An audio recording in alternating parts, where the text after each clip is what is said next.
Welcome to Rob and Tony's Cinematic Adventure. I'm Rob Wilson. And I am Tony the Quano. So, Tony, let's talk about a movie that we have wanted to talk about since the beginning of this podcast. Yeah. Yes. We have talked about discussing this movie several times, and we were just looking for the right time to do it. And I think now is that time. We have. It's a long-awaited one to discuss. Yeah. It is one of our favorite Arnold Schwarzenegger movies. It is, yes. Just I don't know what it is about this one that just Arnold movies are great in general. They're right. They're fantastic. They're campy. They're just Arnold goodness throughout. But this one especially, I don't know what it is. I think it's the fact that there's partially of the fact that there's an old woman dropping the F-bomb.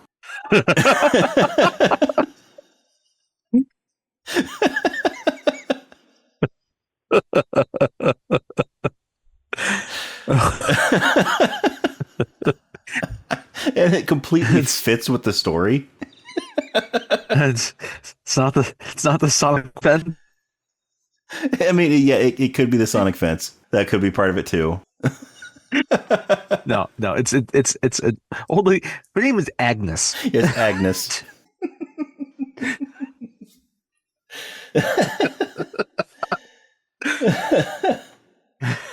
It's got Jim Brown and Jesse Ventura in this as well. Agnes McArdle, Mrs. McArdle. But it does fit the entire vibe of the movie. You're correct. I don't know what it is about this movie that puts it at the top of Arnold's movies in my mind. So I'm glad you bring this up. It's not his best movie, but it's one of his best. It's one of my favorites of his. Especially when you get outside of the franchises of his movies, right? Yeah. Granted, he's only in one Predator movie, which we have done, right? But there's also the Terminator series. There's True Lies. We're not talking about True Lies. We're not talking about Commando. We already did Kindergarten Cop. Right? And he's not in Kindergarten Cop 2. That's Dolph Lundgren. I guess it technically is a franchise, isn't it?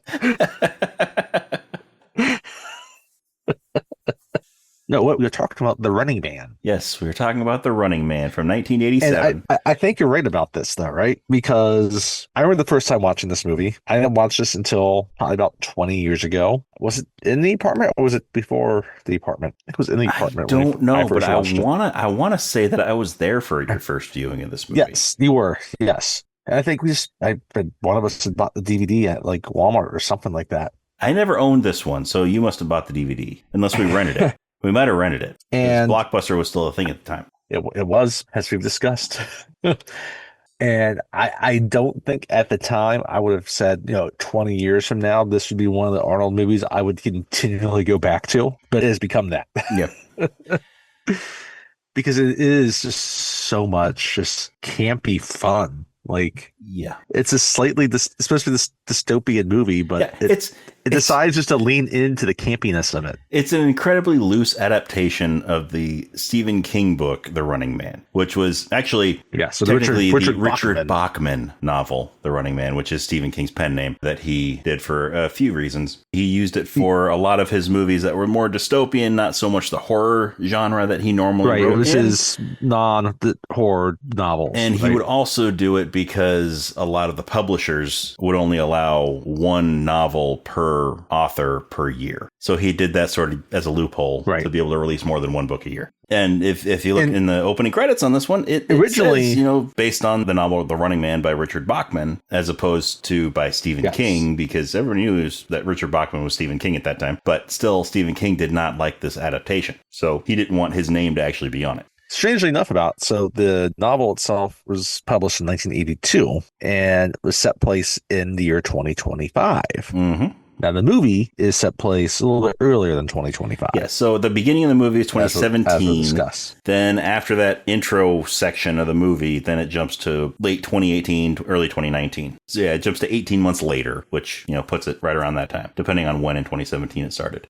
And then, so I mean, we can dive into this a little bit more shortly, but Stephen King did draw inspiration from another short story from the 1950s because the basic premise is not super original, which is fine. Yeah. But yeah, he did his own thing with it. But, originally it was not even supposed to be Arnold Schwarzenegger in this movie, right? It was going to be Christopher Reeve. Mm-hmm. Yes, it was. But then when he backed out, that's when they changed the script a lot to fit more with Arnold. If it had been Christopher Reeve, it'd be a lot more like the recent adaptation that's in theaters currently, in which is a manhunt across the country as opposed to being more self-contained. Yes, the one starring Glenn Powell. But yeah, so that's one of the major changes they made to it. In the original story, the original novel, it took place over the game took place over the course of 30 days. Basically, as opposed to one night. And it wasn't necessarily inmates that they were putting into the Running Man. It was volunteers, people that would sign up for the game. And then, they would sort of make up bullshit things to make people hate them. And yeah, so basically they would be given a 12-hour head start and go out and they'd have 30 days to survive being hunted. Now, this movie changed that to where they have 3 hours and they are restricted to a 400 block area as opposed to the world while being hunted by not only designated hunters, but also the police force known as goons, and the general public is supposed to report them if they see them. Right. Whereas in this movie, there's only the stalkers that are chasing them. Even though we have scenes we get to where there are other people throwing things at them when they first enter. Yes. So it gets weird that way. And I can see having it both ways. I think for Arnold, it makes more sense to keep it contained. Yeah, it does. As they do. It does. So I understand the switch, but I can see, especially from a novel standpoint. No, I mean, I can see how King wrote the way he did. Yeah, I mean, you need something to keep the story going if it's a novel. A movie is typically, 2 hours or less, sometimes a little bit longer, but you need to keep it all contained in that short amount of time. Whereas a novel, you can make it however long you want. Yes. And and the movie itself, I mean, I enjoy the hell out of this movie. Like it does limp a bit towards the end. It does. Because again, there's there's only so much you can do with it, and needs to kind of break out of that shell a bit. Yeah. It's funny watching the game show aspect of it, because like it does definitely feel like there's times where like this is the number one game show in America, but where there's just moments where there's not much happening. But at the same point, like I guess just people do watch sporting events today as like the number one thing, and some are more exciting than others, right? Yeah. And this movie was actually the inspiration for American Gladiators. It was. I love that. I do too. I used to love American Gladiators. I loved American Gladiators. I loved it. It's American Gladiators, except the gladiators they don't kill people, killing the other people. Yeah, they're not killing the competitors. But I mean, no, it's like they have their names, they have these costumes, and yeah. Yeah, the original American Gladiators. I mean, I loved like they had people standing up on podiums jousting with each other. Yes, that was my favorite part of American Gladiators. It was the joust. I used to love watching the joust. I wanted to do that so bad. And then I finally got a chance to do it in middle school. And then again in high school. At various events from the school that the school was putting on. It's fun. Fun stuff. Yeah, I imagine. Nothing like the medieval joust. No. You just get to hit each other with giant foam toothpicks. Or Q-tips, sorry. Giant foam Q-tips. Yes, Q-tips.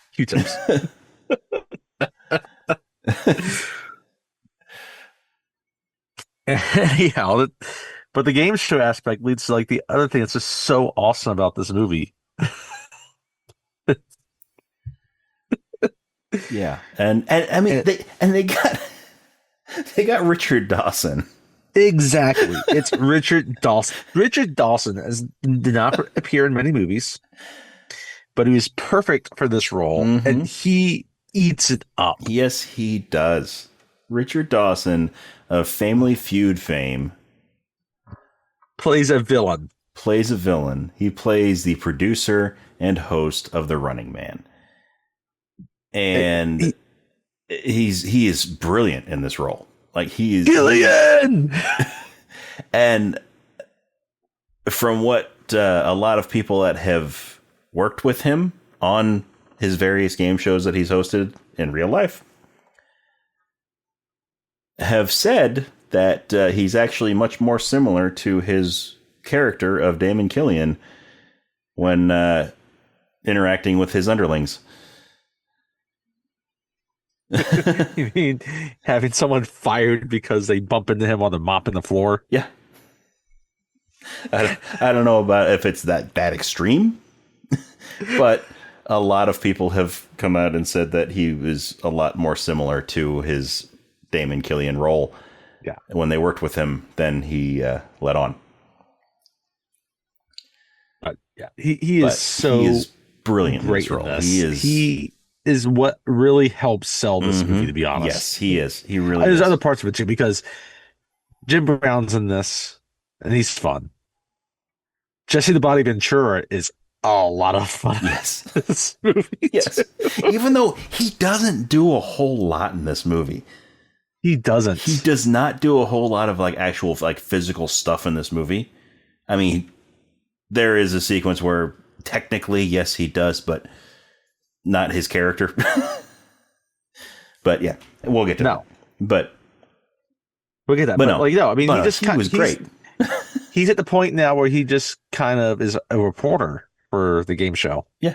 I mean, he reports on what's happening in the locker room. Yeah. I mean, he is the top stalker and of all time. Yeah. And so he's sort of earned so good that he's earned a status level that, you know, he's sort of the last one that they call in, sort of, you know, if the people get past the first few, and then they call him in to sort of take them down.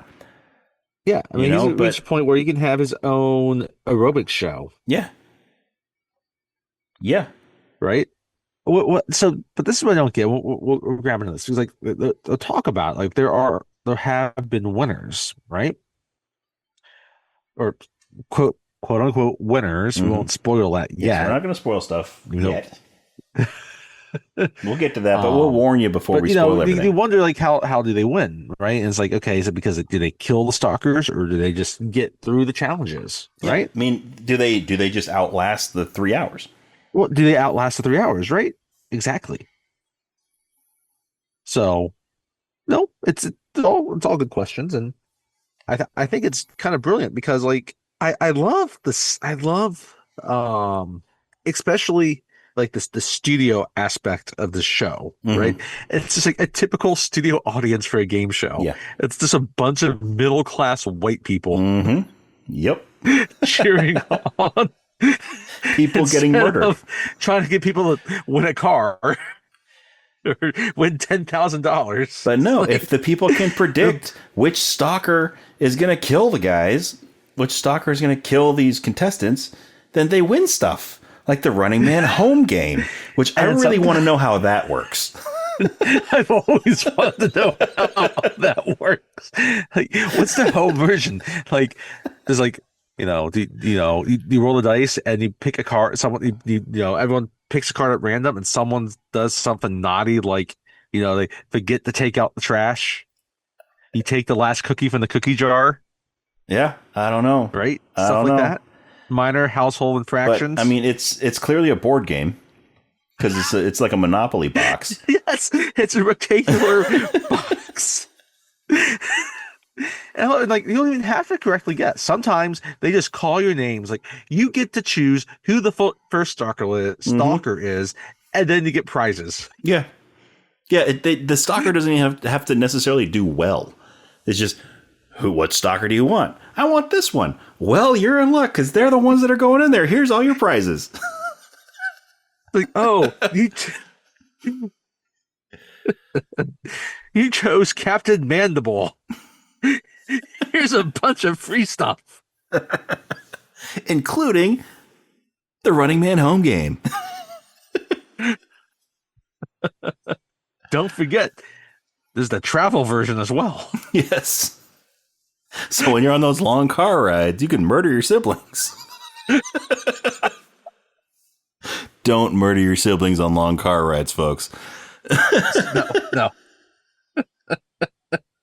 I know you might feel that way sometimes. Yeah, going through northern Nevada, it's nothing going on. But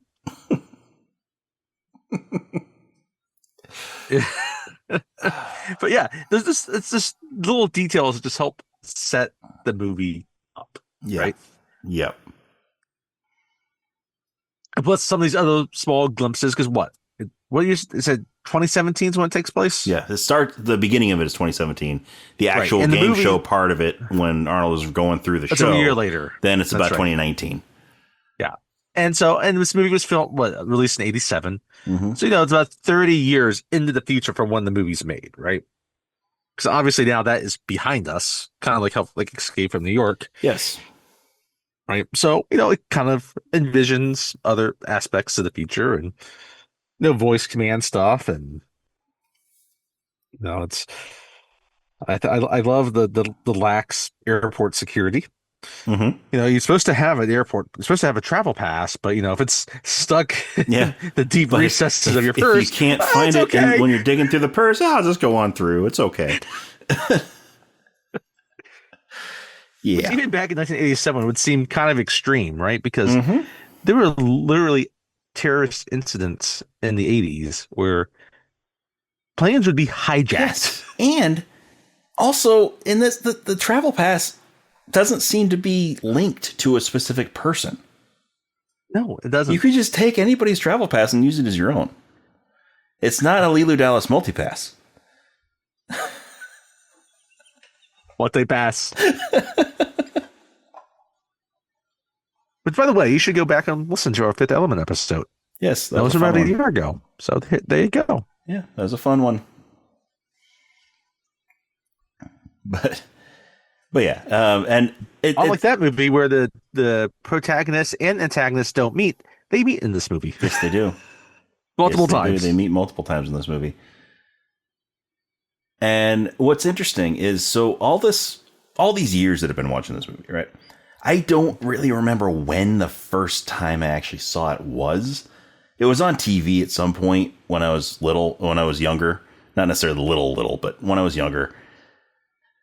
And I watched it on there. That's the first time that I saw it. I didn't see it like actually on video, like a non-TV broadcast of it for a while.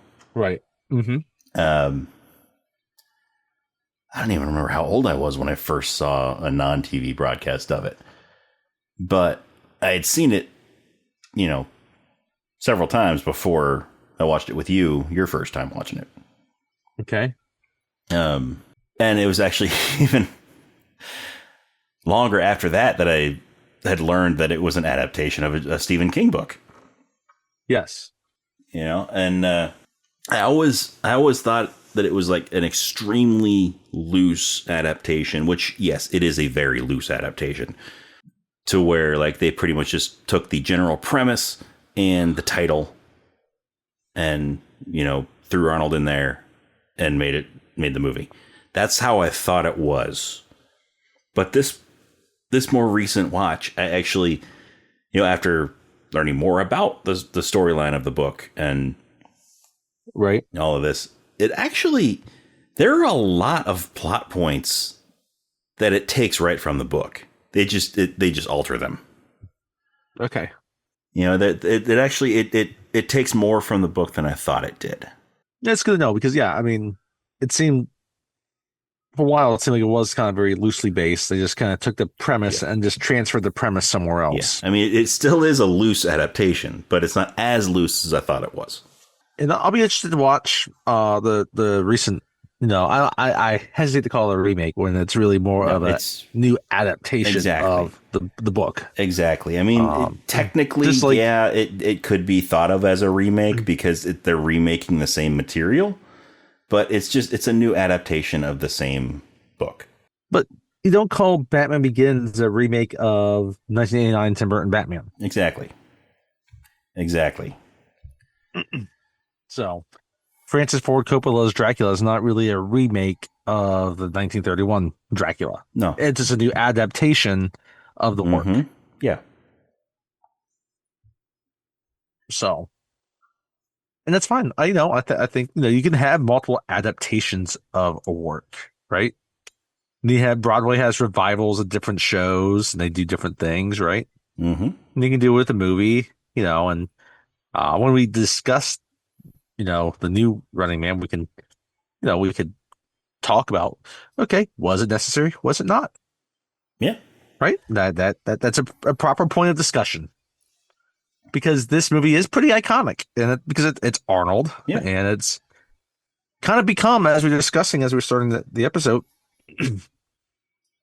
probably one of his more well-known roles. Yes. Right? It is one of his more You obviously have, roles. The Terminator, you have Predator, you have True Lies, you have Kindergarten Cop. But once you get past that, in Conan, right? It's become pretty well cemented as one of his more well-known roles. And it's like, how do you, do you, I mean, again, I don't want to use the word remake, but it is kind of set out there. Yeah.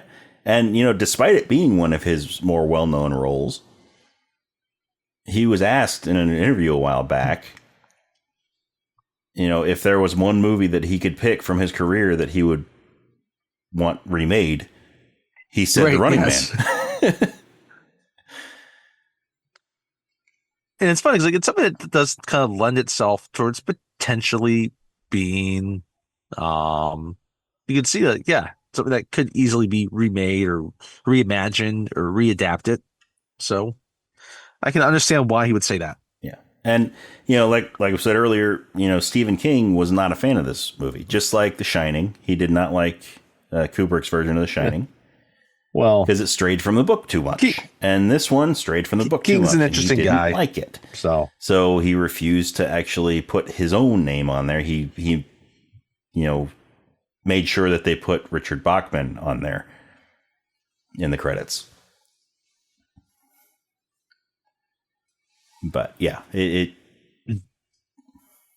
Stephen King is an interesting critic of the movies that are made off of his books.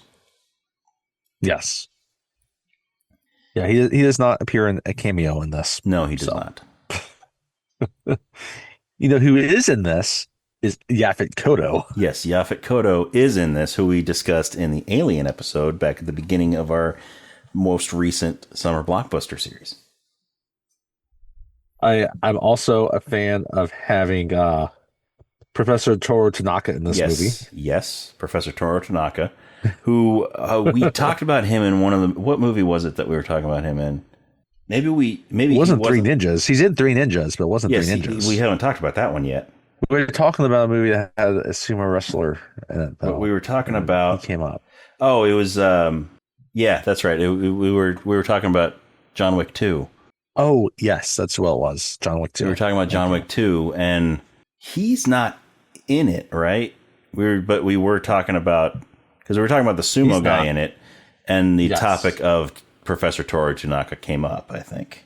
Yeah, that would make sense. I don't know. Right. If you want to know for sure, go back and listen to our John Wick 2 episode, or John Wick Chapter 2. I would highly recommend you do that. So one of my other favorite character actors that's in this movie is Kurt Fuller. Yes, he doesn't have a... And he doesn't have a super significant role in this movie, but he is in it. He's in it. And it's funny. We would not have really mentioned him, but he actually does appear in Independence Day. Yes, he does. One of the newsreels in that. Yes, he does. But I've always loved him in Ghostbusters 2, which is a movie we might do one day. Yes. So, I'm sure we're going to do Ghostbusters 2 someday. But yeah, so he's got a small role, but anytime he shows up, I'm happy to see him in the movie, because he always just helps elevate the role he does. He always going to enjoy his character whenever it shows up. So, yeah. Then we had Mick Fleetwood from Fleetwood Mac is in this movie. That's right. And as Mick. Yes, as Mick. There's a theory, or it's slightly hinted at in the movie that he plays himself. I because when he meets Arnold for the first time, he says, "You're one of the cops that put all my friends behind bars and burned my songs." Yeah. Or that locked up all my friends and burned my songs. I would fully, yeah. So there's a theory out there that he's playing himself. That he's playing Mick Fleetwood of Fleetwood Mac. And also his lieutenant, Stevie, is played by Dweezil Zappa, who is the son of Frank Zappa. And his character name, Stevie, is a reference to Stevie Nicks of Fleetwood Mac. Gotcha. There you go. But yeah, then we got Orland von Litt. Yes, as well. Erland von Lint, who I was just about to mention too. Yeah, he's the opera singer in this movie. Yes, he is. Who actually sings in this movie? Yeah, he's a classically trained opera singer. So the times in this movie when he's singing, that's actually him singing, which is cool. But interesting thing about him, he's not actually a Christmas tree. No, he's not actually a Christmas tree. And that whole scene when he's yelling out all the different references to his light up suit, I wanted him to say light bright, but he never did. He said lighthead, he said Christmas tree, but he did not say light bright. But anyway, we'll get to that. But Erland van Lint, this was his final movie. Yes. Because he passed away in 1987. Before this movie came out. Yeah. Between this movie finishing production and the movie coming out, he died in that time. Yeah. And so this was his final role. He died September 23rd, 1987. This movie was released November 13th, 1987. Yeah, so right before it came out. 6 weeks. Yeah. So unfortunately, he never got to see his finished work. And he was great in this. Oh yes, I playing Dynamo. He of the first three Stalkers, I should say, but yeah, he's great. And I guess we could also mention Marvin McIntyre and Gus Rethwish, which as well. Yes, but they kind of tie up.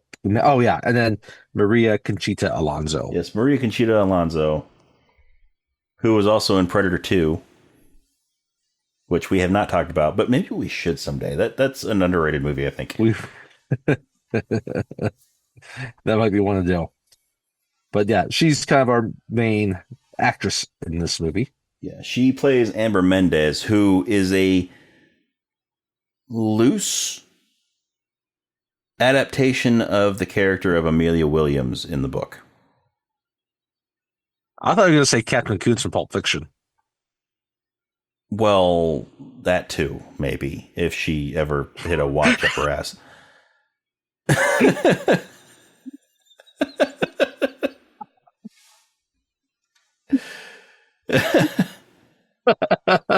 But no, there's a character named Amelia Williams in the novel that she is loosely based on. Okay. But she's at the beginning. Her character was greatly changed. There are only certain aspects of the character from the book that are in her character in the movie. I love how by the end other than that, she is way different. How quickly it transforms into this romance between the two of them. Yeah. It's a stressful situation like in Speed, right? Mm-hmm. Yeah. But as we learned in Speed, relationships built on extreme circumstances never work. That's right. Now, we don't know what actually happens after this. No, there's a lot of loose ends at the end of this movie. I have a lot of questions about, which we could ask about. Why they should have made a sequel. They should have made The Running Man 2. Still running. Because I still want to know what happens to Arnold's brother. Yeah. We'll talk about that very soon. We will talk about Arnold's brother in this. Or at least Ben Richards' brother. Arnold's character. I choose Ben Richards. You have to choose a stalker. You said I can choose whoever I want. And I choose Ben Richards. You tell him, Agnes. Yes, you tell him. We will complete that. Yes, we will complete that line. We will complete that later. That's a line too good not to complete.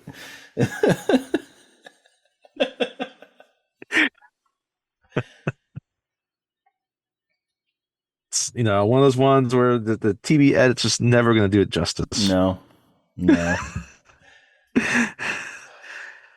That boy's one stranger in the Alps. Yep. Good old melon farmers. Anyhow, I don't think I have a whole lot else to say that we can't talk about as we get into it. Yeah, let's get into it. So, as always, spoiler alert, we're going to be talking about this entire movie, beginning, middle, and end. So if you have not seen it, you don't want to be spoiled, then pause the podcast, watch the movie, and come back and listen. If you have seen it or you just don't mind being spoiled, then keep on listening. But you have been warned. We will spoil this awesome movie. Yes. It's, 30 years old at this point? 40 years old at this point. Mm-hmm. Or almost 40 years old. Yeah. And what we didn't mention is the screenplay was written by Steven D'Souza. Okay. Yes. Okay. There's multiple things to get into here, actually, between the screenwriter and the director. Yeah, Steven D'Souza is the screenwriter of this movie, and he did Die Hard, Die Hard 2, 48 Hours, Commando, Hudson Hawk, Judge Dredd. Right, prolific, and wrote some of the greatest action movies of all time. Never receiving the Academy Award. That's just such a shame. He even wrote the screenplay for the Flintstones, by the way. Did you know that he wrote the screenplay for the Flintstones? I did not know that he wrote the screenplay for the Flintstones. Now it makes perfect sense why John Goodman played Fred. Edits on Jumpin' Jack Flash? Yes, it does. Oh. Yes, Jumping Jack Flash. He's uncredited, which probably means he did some tweaks to it, right? He did some advising on that. But the director of this movie is Paul Michael Glaser, who Arnold did not like. He did not get along with him. Well, I guess he was more of a Hutch fan than a Starsky fan, I guess. I guess so. But yes, he played Starsky. Yes, in Starsky and Hutch. Starsky directed this movie, right? Mm-hmm. He did not direct many movies, right? He has a total of five credits. The first one was a movie called Band of the Hand, right before The Running Man, which is forgotten. The next one then Running Man. The next one after that was The Cutting Edge, right? Which I used to love that movie. Is a cult classic, right? It's one of the more famous kind of Winter Olympic type movies, right? Or Kelly, D.B. Sweeney, right? Terry O'Quinn's in that movie. You can't go wrong with Terry O'Quinn. His next one is another sports movie with Kevin Bacon, The Air Up There. Okay. The last movie he directed was with Shaquille O'Neal, Kazam. Right? Which obviously gets lumped in with the Sinbad classic, Shazam. Which never actually existed. Yes. The Sinbad classic Shazam that everybody seems to remember never happened. I don't remember that movie. I don't either, because it never happened. I remember Kazam. Kazam existed. I watched Kazam in the theater. Yeah. Shazam, on the other hand, starring Sinbad as a genie, never happened. That is one of those Mandela effect things. But anyway, so that classic Mandela effect is indirectly related to The Running Man because it's the director, Paul Michael Glaser, who directed Kazam, which is the movie people kind of mistake for that. So anyhow, we can get back to the beginning. But also, of the movie now. John Michael Glaser was not the first choice for director. No, he wasn't. So there were 4 other directors that Rob Cohen had approached for it to direct this movie. There was George P. Cosmatos. Okay. Who is known for Rambo 2 or Rambo First Blood Part 2. Okay. But he wanted to relocate the movie to a mall. It was the 80s. So Rob Cohen didn't want that. So he, showed him the door.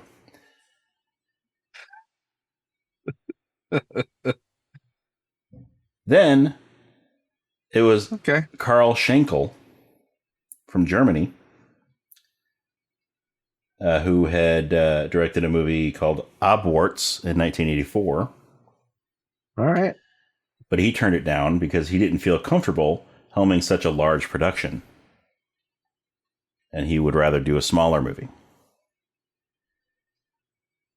Then Ferdinand Fairfax was hired for it.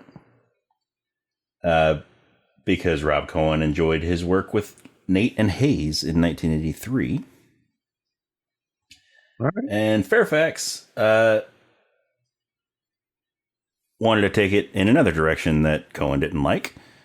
So he let him go too. I don't know what he wanted to do. If he wanted to, if Cosmatos wanted to put it in the mall, maybe he wanted to put it in the mall parking lot. I don't know. I don't know. But yeah. So, that's what it was. So Fairfax, one of the things that he wanted to do was add more humor to it in like Monty Python style.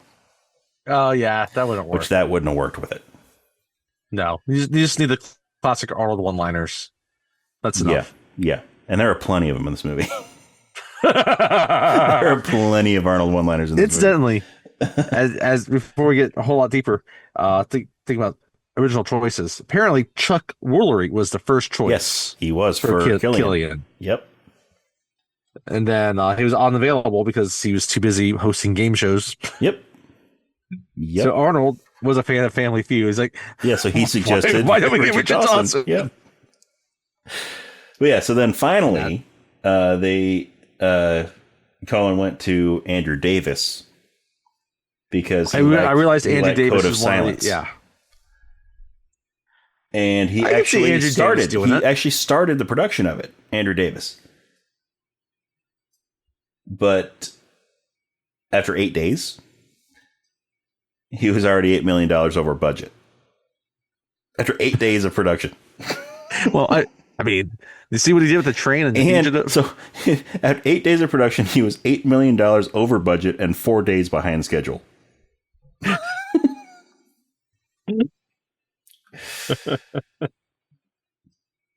So he was fired, and then Rob Cohen hired Glazer,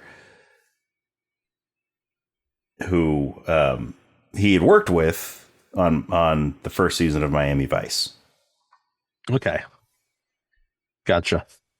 All right. So he figured because TV works a lot faster than movies, then, he could work with, the faster schedule that they had to do because they couldn't move the release date of the movie. So they had less time than they were hoping they would have. Okay. So yeah, he chose a TV person to familiar with TV. Yeah, to be able to sort of move the production along a little bit faster. And that's why we have this version of The Running Man. Mm-hmm. But yeah, Arnold Schwarzenegger, he did not like Glazer.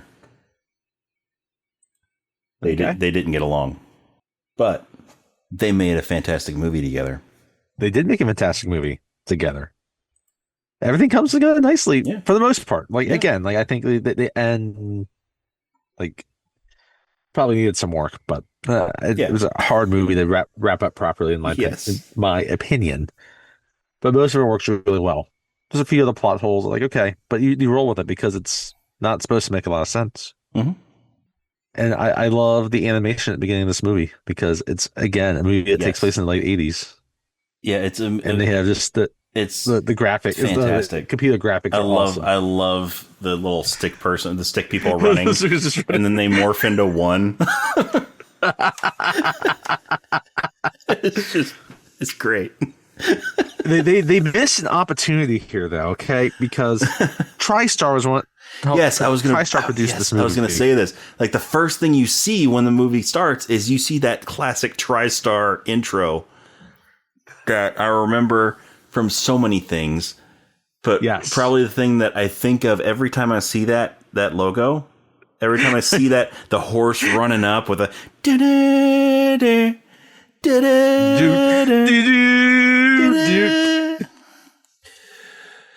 and then then it sprouts wings, it becomes a Pegasus, and it leaps over the pyramid, over the triangle, the TriStar triangle. Mm-hmm. And the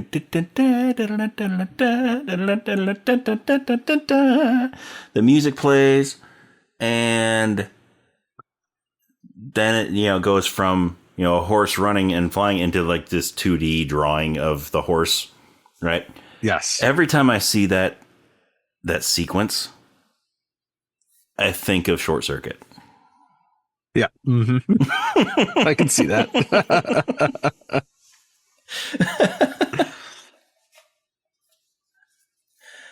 Which may be a movie we need to do sometime. That might be a fun one to do. Fisher Stevens, let's do it.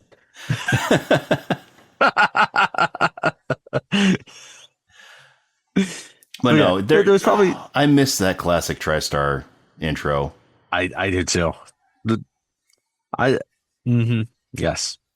We were, we did the Breakfast Club a few weeks ago, and then it's like just the 80s, like Universal one. I kind of missed that 80s Universal, anyhow, there's a nostalgic aspect of some of these things. Yep. So, but yeah, so maybe they missed some opportunities to have some fun with the TriStar logo and the opening credits. And then, it gets us you get your basic introduction to the current world that we're living in, that these people are living in, right? You get words on the screen. You get stuff you have to food read. shortage and all, land shortage and all these things happening. The Running Man, the most popular game show, takes convicts and they have them run to escape stalkers. It's a good way of keeping the people engaged, right? Mm-hmm. Know that they're not going to, good way to not commit crimes, but just kind of keeps them in line without asking questions about why people are getting sent to re-education camps and why so many people are going hungry. Yeah. Right. And then we get a helicopter flying over a city. And there's a riot going on in the streets. Yeah. It's a bunch of people, they want food. Right? They're lining up to get food, and I guess they're out of food, and they're starting to riot about it, right? But it's important to know that they're unarmed. They're just people that are hungry. That's it. Yeah. There's about 1,500 people. And, they're hungry. And piloting this helicopter is Arnold Schwarzenegger, Ben Richards. Ben Richards. He is a police officer. And he's got his crew on the chopper. Yep. And he's ordered to open fire on the crowd. And right. And at first he's speaking with his superior, and he's saying, well, they're unarmed. Yeah, they're unarmed. I'm not going to fire. I'm not going to fire. They just want food. 1,500 people down there. There are 1,500 innocent people down there. They're unarmed. I'm not going to fire on them. And they just tell him, no, you need to proceed with Plan Alpha. Fire at will. It's like, I'm not doing that. And he says, "The hell with you. I'm not going to fire on innocent people." But then I guess, they talk with his second command on the helicopter. And they tell him that they relieve him of duty. Take control of the chopper and relieve Mr. Richards of duty. So there's a little tussle on the helicopter. Mm-hmm. They pull a gun on him, and he tries to fight him off, but they end up subduing him. Yep, he almost falls out of the helicopter. Yes, he almost falls out. And then, so his co-pilot takes over and opens fire on the crowd of people. Right, you see explosions, people scream. And that's all we really see of that part. That sort of thing. Yep. But the next thing we know is that they set him up to take the fall for this, right? Yes. So then it jumps. They're going to arrest him. Time jump and then to 18 months later. And it's a prison camp. And the official story is that he fired by will without orders on these people. That he fired and they tried to stop him, but they couldn't because he was so much bigger than them. Yes, because he's Arnold. And if you look at the rest of the guys on this helicopter. Another thing about the book, the character of Ben Richards in the book is more of a scrawny, sickly type of person. Definitely not Arnold. Like James Spader in Stargate. Yeah, something like that. Anyway, so he's at a prison camp. And I like how our introduction to him in the prison camp, he's carrying an I-beam by himself. Yes. Just like the beginning of Commando when he's carrying a tree. He just has it up on his shoulder. He's carrying an I-beam that's got to be at least 6 feet long. He's just carrying it on his shoulder like it's nothing. This thing weighs hundreds of pounds. And he's just carrying it on his shoulder like it's nothing. And then he tosses it.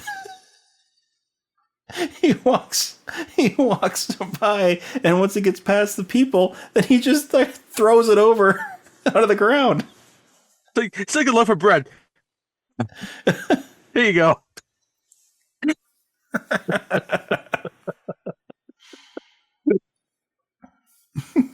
Anyway, so what we don't realize is that he and some others are planning an escape. Yeah. And we look at like the perimeter of this it's like a steel yard or something like that, right? It's a work yard, and surrounded by a sonic fence, right? Mm-hmm. And they all have these collars on that they're wearing.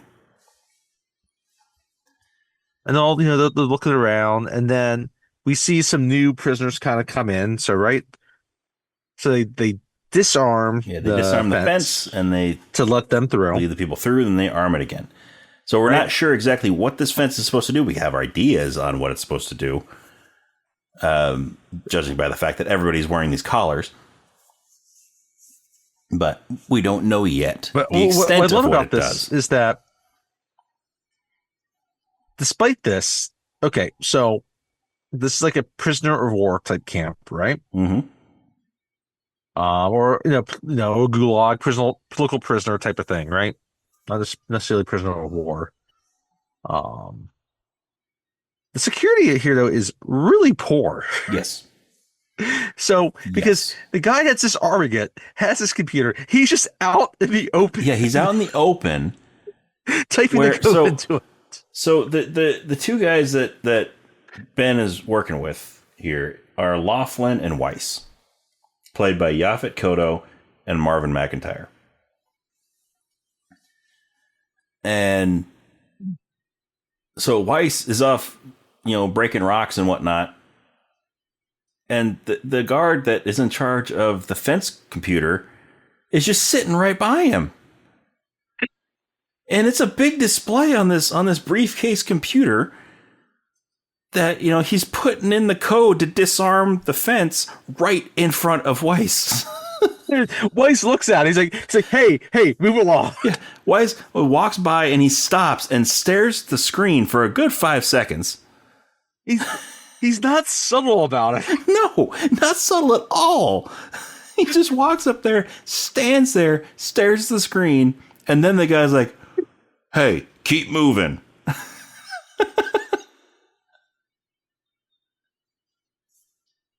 He goes on with continuing to rearm everything.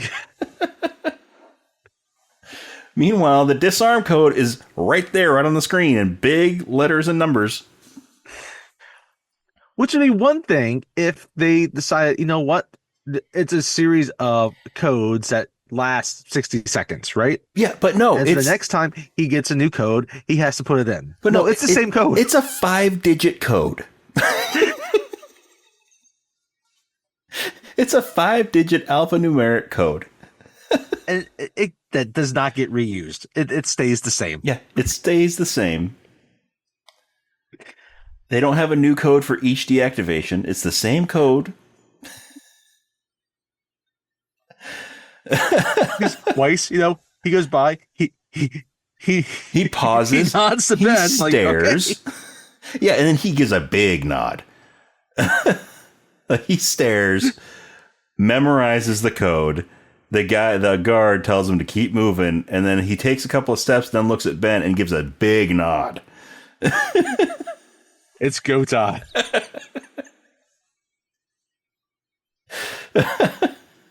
So thus ensues this prison break sequence, right? So they're fighting guards there, and guards are shooting. Ben is standing in the food line with that's right, with Laughlin. Yes. And so they fake a fight over food. So Ben has Laughlin punch him. And I'm trying to figure out if this was supposed to be a fake punch or if they just didn't hide the fact that he didn't really punch him. Like for the production of the movie. Like I was trying to figure that out. If he's supposed to actually, like the character is supposed to be punching him. Right. Or, yeah. Because he does not connect. There's a few inches between his fist and Arnold's face. It's not there. Hey. Laughlin is a gentle soul. Even for the purposes of this, he can't quite bring himself to give a gentle punch to Ben Richards, right? Yeah. So anyway, so they start this prison riot basically, and in the scuffle, Weiss goes and grabs that laptop or that briefcase computer because the guard left it there. Yes, the guard left it there, open, turned on. And here's the thing. So he goes over, he gets at this computer, and he starts typing in the code. But it won't let him type in the code. And so Ben comes over, and he's like, come on, do it. And Weiss is like, it won't let me do it. It won't register it. He's like, and then Ben's like, maybe it's because he's inside. Maybe you need to get outside. The guard just did it just fine inside, in the safe, like 5 feet away from where you are. The guard just had no problems with it right there. But all of a sudden, there's connection problems.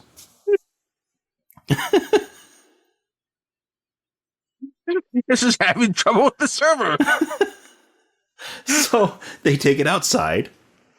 And they put it on a rock, and he's trying to type in the code. It lets him put in the code, and it deactivates the fence, but then the fence gets reactivated again. There's still some connection problems there. There's still some server problems. Right. And so they're holding back, save for one guy. Yes, they're holding back. One guy sees the lights because there's a green light and there's a red light. The red light means that it's armed. The green light means that it's safe to pass through. On each of the pylons for the fence.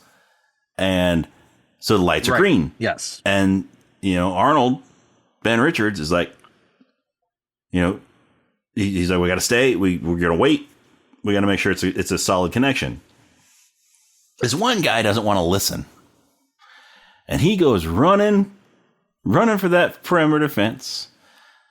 And right before he gets to it, the light goes red. And then his head blows up. And now we know what the fence does with the collars. It makes your head explode. Yes, it makes your head explode. So after a few more tries, the code works and the fence is disarmed. And Richards, Laughlin, and Weiss make a run for it, and they get out. By the way, the actor that plays this guy is Thomas Rosales Jr. He was also in Commando. Arnold chops his arm off with a machete in that. That was a great scene. He also gets killed in RoboCop 2. He gets skinned alive in Predator 2. He gets shot to death in Universal Soldier. Also shot by Arnold in Last Action Hero. He gets killed in Heat. Right? He gets shot by Brandon Lee in The Crow. He gets killed in Last Man Standing. He also gets eaten by a graboid in Tremors 2 Aftershocks. But one of my favorite ones of his deaths, is in the Lost World Jurassic Park, where he gets stepped on by the Tyrannosaurus Rex. Huh. He's also Ramon in Collateral. He doesn't really have a speaking role in the movie, but he does land on Jamie Foxx's cab. And he's Vince in Speed. So, yes, he is. He does not die in that movie. No. I mean that's he's like not back there. That's the one movie that he doesn't die in. So why is everybody going on about Sean Bean when they should be talking about Thomas Rosales Jr.? And referencing, how he died. If he's in a movie, he's going to die. Sean There's Bean a minor villain in has the movie. been in plenty movies where he didn't die. Now, sure, he dies in a lot of movies, but he's been in plenty of them that he hasn't died. Thomas Rosales Jr. dies in just about everything he's been in. Yes. Like, look at this. His first film death was a movie called The Hunter. He drowns after accidentally driving his car off the top of a multi-story car park, which happens to have a lake or something at the bottom of it, right? Man's best friend, he gets mauled to death by a mutant dog. I mean, come on. I mean, yeah. And it's always like good deaths on him, too, and not just your typical movie death. Yes, like here, not like getting his head explodes. Here, his head explodes. He drowns in a car after it drops from a height. He gets mauled by a mutant dog. Chops off his arm with a machete. Gets eaten by a mutant alligator. He's stuck on a bus with Keanu. Beth Grant just pulls him with her as she steps off the bus. Except she doesn't. He survives that one. Miraculously. Does he go to prison afterwards? Oh, okay. Back to the Running Man. So yes. They all escape. Right? Mm-hmm. And then they're running through this little village. This little town. Yep. Little shanty town village. And they go and meet up with Laughlin and Weiss are part of a resistance movement. Mm-hmm. Which is another thing that was in the opening crawl that talks about there's this resistance movement that is trying to overtake the reigning government. And they specifically want to, get their message out over the TV. Mm-hmm. Yes, because right? Basically the corporations, the TV networks own the government. So they're trying to get into kind of the main feed for these networks and broadcast a message out to everybody because that's what everybody's going to listen to. Mm-hmm. Specifically, The Running Man, which is the #1 show everybody watches. Yeah. So they get in there and they're met by Mick, played by Mick Fleetwood. And, he sits him down in a chair, like a dentist chair kind of thing. And very carefully, he is able to get the collars off. He's able to bypass, the wiring on there just long enough to get the collar off, and they throw it into this little can that, contains the explosion. And so he gets the one off of Laughlin and Weiss, and Richard sits down in there. Ben Richards sits down in the chair, and then Mick doesn't want to help him at first because he recognizes him as one of the cops. No, he doesn't. He recognizes him as one of the cops that locked up his friends and burned his songs, and that he's the Bakersfield Butcher. That's the title that he's become known as, because the news put out that he murdered 1,500 civilians, unarmed civilians. And so Laughlin, he assures him he helped us escape. So we promised him that we would help him. So we got to take his collar off. And so he gets the collar off, and you can tell that Ben and Laughlin have sort of developed a sort of a friendship with their time in prison. So Laughlin and Weiss, they try to convince Ben to stay with them and fight for the resistance, but he doesn't want to. He's got to go and see his brother, because his brother's going to get him out of there, going to get him out of the city and out to safety, somewhere where the law can't find him. And so he leaves them, and he goes to his brother's apartment. Yep, he shows up, and it's kind of at the main, I guess it's one of the main studios, right? Mm-hmm. So, and here's the thing. So he's wearing this tiny hard hat and a Gold's Gym t-shirt. No, a World's Gym t-shirt. Oh, the World's Gym. So he's wearing a World's Gym t-shirt because at the time Arnold Schwarzenegger was the owner of World's Gym. So that's right. Free advertising. Just wear your World's Gym shirt for a movie. There you go. And is this before or after the scene where Killian shows up at the studio in his limo, and all the fans are there cheering? That's right. So this is after that scene. So yeah, that scene comes first, I think. Yeah. And I love how Killian comes out, right? And he is the head host, but also the head producer of The Running Man. Which in the 80s, that was very, in the earlier days of game shows, that was very common for the producer of the show to also be the host. Yes. And so, he's got all his fans there. He comes out. He almost kind of comes out like Richard Nixon. Yeah. Yeah, he does. Right? And he goes in. He's got his secretary there taking notes about, what's on the docket for the day and all these things. And as he gets in, this lovely old man who's a janitor is mopping the floor. And they bump into each other and they apologize. And he sort of accidentally rubs the mop up on his shoe a little bit. Just yes. Yeah. And he apologizes profusely for this. And he tells him he's such a big fan of the show. Yeah, and Killian is like, oh, it's okay. Don't worry about it. Just good job. Just keep up the good work. And then when he steps into the elevator, then he tells his assistant to fire that man. Yep. And if he's not fired, she will be the one mopping the floors. Yes. Instead.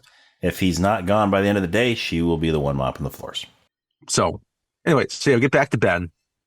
And, he's going to go into his brother's apartment. He types in the key code, right? Because it's key code that go into these apartments, right? Instead of a normal key for a lock. It's funny. That's actually kind of a common thing now, is a key code lock. Yeah. Some people have that. So he goes in, and it does not look like a man lives here. No, it does not. It's too clean. It's very clean. There's a Bowflex. Yeah, for a man to live there by himself, this place is immaculate. It is clean. But it's not that it's clean, but it's also, you could tell that it's very trendy also in terms of its decor. Yeah. Like I said, there's a Bowflex in the middle of the room, right? And he's looking around, he's looking at some pictures, and he hears the door open. So he kind of moves off and he hides. Right. And the woman walks in. Maria Conchita Alonso walks in. Amber Mendez. And she works for the network that produces The Running Man. She is a songwriter. Yes. She's a musician for the network. She's like Peter Bretter. Yeah. Yes. That's a very good comparison. No, she's not writing a Dracula rock opera. No. That we know of. She might be. Right. Maybe so she's writing it from Mina's perspective. On her TV, she's voice commanded, and she gets her. Maybe she is.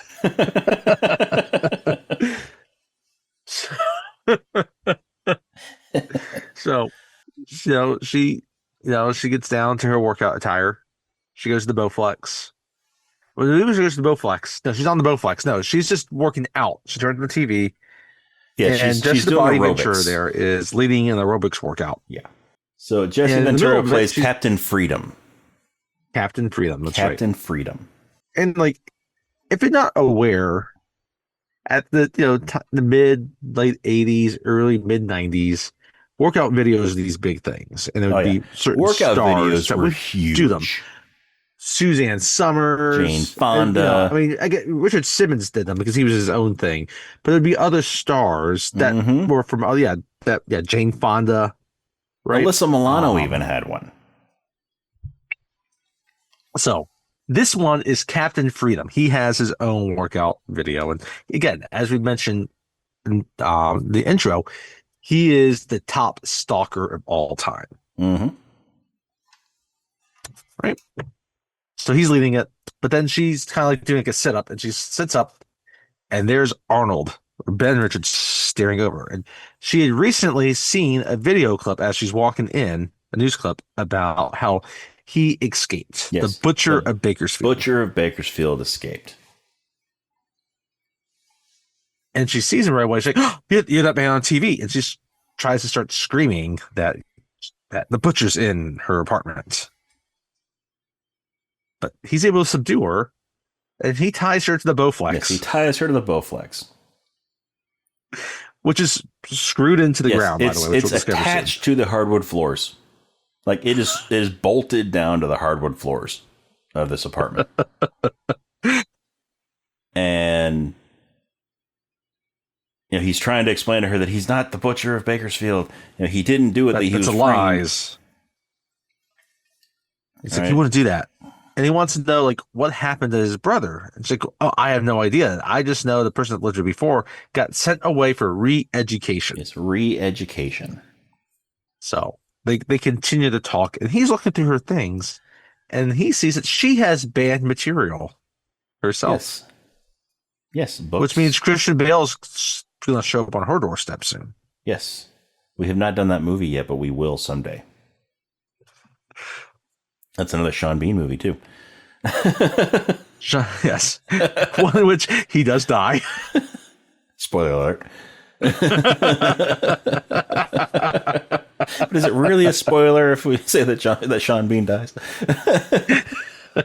in a movie? We've already had that discussion earlier. So eventually they go back and forth, and he says, "Oh, you're going to take me with you." He discovers her travel pass. It's like, "Oh, well, what if I don't?" It's like, "Oh no, I'm going to ask nicely." And he grabs the front of the Bowflex, and with one hand, effortlessly lifts it up, breaks the hardwood floor, breaks the planks from the hardwood floor, and lifts up the Bowflex. So it's like he's going to flip her off of it. And that's enough to convince her to go along with him. So they get to the airport, and they're going to pretend like they just got married, and they're off to. Well, first he's looking through she's got a little TV screen where you can book the flights and all that stuff. Oh, that's right. And so he's trying to figure out where they're going to go. And then he sees, oh, Hawaii. Let's go there. You gonna see Sarah Marshall and Peter Bretter in all the snow? Maybe Kunu's gonna teach him how to surf. So we got to the airport, and they're about to go through security, and he has her by the arm, and and it's like, He's got this really bad Hawaiian shirt on. Yeah, he's got a really bad Hawaiian shirt on and almost a Panama cap. He's got a variation of a Panama hat on. Yes. He gets security, and he has his her travel pass. But again, because it's not specifically linked to her, he can use it. Yeah.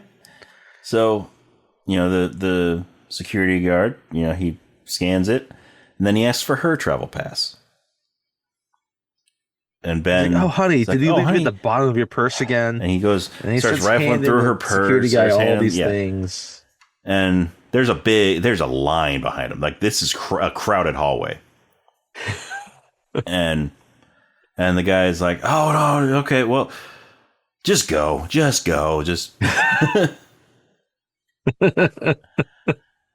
And so they get past security and they're walking in, and then and Amber is looking up all up on there's these catwalks up there, and there's guards standing up there with guns and stuff, and and she sees them, and she decides that she's gonna, because she's a law-abiding citizen, and the man she's with is the butcher of Bakersfield, law-abiding citizen, and she is gonna try to save herself and turn him in.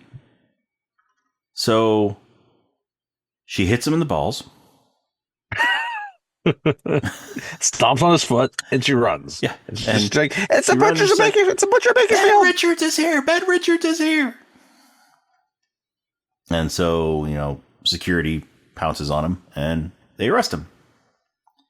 Well, I love how he gets out onto the runway. He starts running away, and they chase him down. Yes. Yeah, he's trying to catch up to a plane.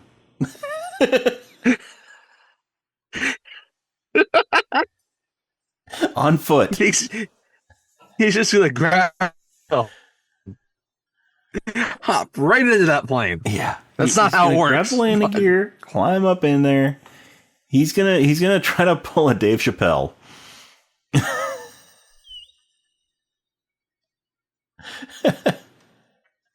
So they shoot him with a net. Too well for him. That didn't work too well for Dave Chappelle. No, did not work out for Pinball at all. That's too bad. I like Pinball. They drive up next to him in a van and shoot him with a net, and it takes him down. And so they get out and arrest him. The guy that just carries an I-beam like it's a loaf of bread. Yes. Yes. Gets stopped by a net.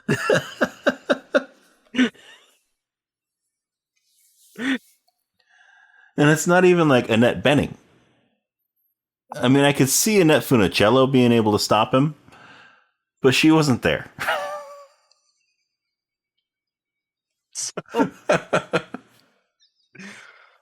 While this is happening, we've cut back to the studio and we got Killian, and he's not happy with the ratings. Like, they're still number one, but they're not increasing, right? And so he needs something juicy. Yeah, and they go through all these different people. It's like, nah, no, too much like this person. No. Mm-hmm. And then they find out that the butcher of Bakersfield was just captured. Yes, he sees a video of his escape. Yeah, his escape from prison. Yeah. Right. It's like, oh, now that guy is like, well, yeah, that's the butcher of Bakersfield. And like, well, no, he's not available. So, oh, I can make him available. And then they get the news that he's just been captured. He's a military prisoner. That's the thing. Like, he's a military prisoner. Well, that's the other thing. That's the other aspect. We're not allowed to use military prisoners. It's like, oh no, they'll make an exception this time. Yeah. So he calls the president. Well, first he calls the president's agent. That's right, the president's agent. No, he calls the. Is it the Secretary of Defense or? Well, the head of the. He calls the He calls the Department of Defense. Yeah, he calls it the Entertainment Division. Yes, the Department of Defense Entertainment Division. And then Department of Justice. Department of Justice. Yeah, Department of Justice. Yes, the Department of Justice Entertainment Division. Talks to that guy for a couple of minutes, and then he's like, "You know what? Put me through to the president's agent."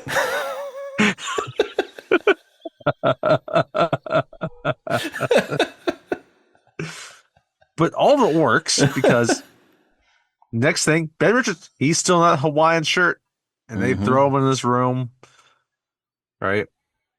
And he looks up, and there's Killian talk to him. There's Killian, and so Killian is talking across to him, glass, and he's telling him that, I want you for my show. You're going to be the star of the Running Man. Such great talent. All this, you're. I think you could make it. You're the talent I've been looking for. And, obviously Ben Richards doesn't want to be part of the Running Man. No. And so as incentive, Killian shows him a camera feed where there are two familiar people that are in a cell. And Laughlin and Weiss are being held in a cell. They had been picked up. And he tells Ben Richards that if he does not go on the Running Man, then they will. Right. Well, and what he says before that, he just looks at him. The first thing he says is, "Fuck you." Yeah, fuck you. It's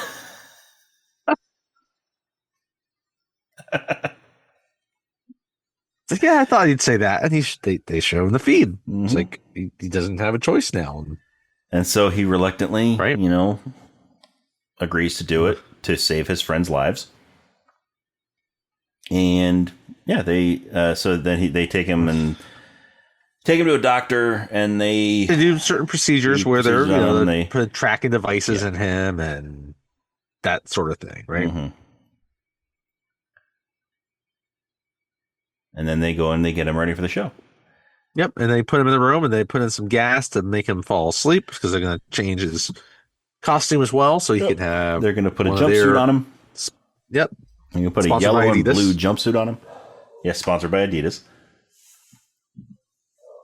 And then we get the intro to the show.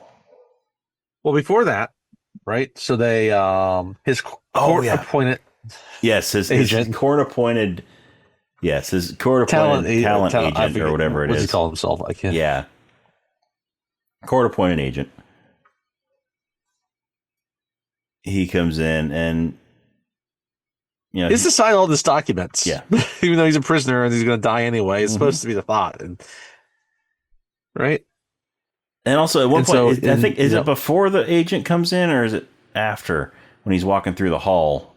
And it's after. Amber, so the agent comes in, they start talking, and then they get a scene with Amber, and she's talking with a coworker. It's like, he must have been terrified. Yeah. You're lucky he didn't kill you, or worse, rape you. And then kill you. It's like, oh no, kill you and then rape you. He wouldn't do anything like that. I was like, he kill you and then rape you. And what he missed is a scene that was before this with her, where she's back at her apartment. Where she's watching the news about the incident at the airport. Yeah, where and they're saying what didn't happen. They're saying things that happened, but she's like, that didn't happen. The ticket agent and another like baggage clerk or something at the airport, and they're both in critical condition. And she's like, that didn't happen. Right? I was there. It's like, that didn't happen. And so then it starts clicking. I had front row seats all this. Then it starts clicking that maybe he was telling the truth about not being the butcher of Bakersfield. Right.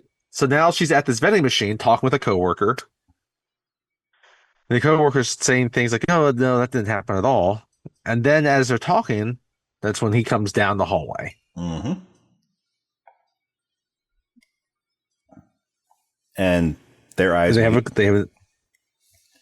Their eyes meet. Yep. And then that's when we cut to the studio, and it's the opening dance sequence for the show. And so these dancers, the dance choreographer for this movie was none other than Paula Abdul. And a lot of these dancers she knew from her time as a Laker girl. I love it that this show has dancers. Yes. Because they do need to fill in the time sometimes with things. And it's just, I mean, for the studio audience, it's going to work. And as the home audience, I got no idea. It's also totally 80s. Totally 80s. These dancers, they're all in leotards and all that, and it's it looks like an aerobics class, and they're dancing. It does. It's just it fits so well. I would agree. So yeah, the costume, the dancing, the music, lighting, it's perfect. Right? And so Ben, he gets into there now, and his court-appointed agent, or whatever they call him, has him sign one last thing, and Ben's like, "Oh, I don't have anything to write on." And so the guy turns. He hands him the contract. So he hands him his final contract, and he's Ben's holding it with one hand and trying to sign it with the other, but he doesn't have a table or anything to put it on. So it's kind of flopping around. And the agent is like, "Oh, use my back."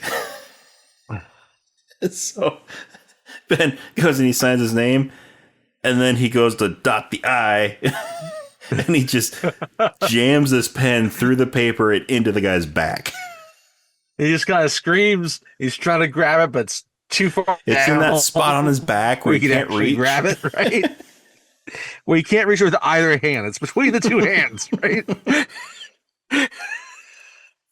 So he kind of just throws Ben this look and walks away. Yep. And it's set up. So now they have, but then that's when, Gillian comes in. He's like, "Welcome to the Running Man," right? Who Everyone's do you love? Cheering and who loves you? Gillian. And they're like, "Gillian or Damon. Right? It's like, "We got a treat for you tonight." And it's like, "We got the Butcher of Bakersfield." And everyone's like, "Boo!" Right? And they show him the footage of what he did. Mm-hmm. And now we have seen the altered footage of what's happened. So we saw what originally happened at the beginning of the movie. And then this footage that they show, they have the helicopter flying over the crowd, and then you hear a voiceover of the controller who tells him, "Oh, there are 1,500 people down there. Don't fire on them." And then you get, "The hell with you." And he just starts shooting at all. And then the helicopter just starts firing.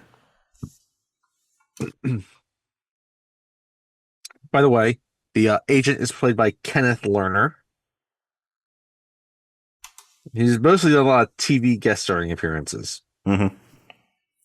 But he's in this movie. So. Yep. So yeah, they show that video. And everyone's like, "Boo!" And then he shows up. And they're booing at him, and then Gillian though has one last surprise. Like, it wouldn't be fair for him to go through without the help of his friends.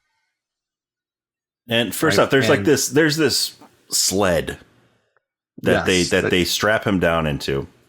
Mm-hmm. And it's at the top of this tube, the mouth of this tube. And then there's these two other look like columns behind him, but they rotate, and it's two more tubes. And in those there are two more sleds. The pneumatic tubes that are in Gotham that Batman uses. Though they are related to those. Yes. They may not be pneumatic. They're not pneumatic. No. But I would not put it past Red Andy to have design these tubes. Yeah, Andy and Red to build anyhow. it. So especially since this is a Stephen King work. Yes, that is true. It would make sense for Andy to be the designer of these tubes and Red to get him the supplies for them. We see these two other tubes.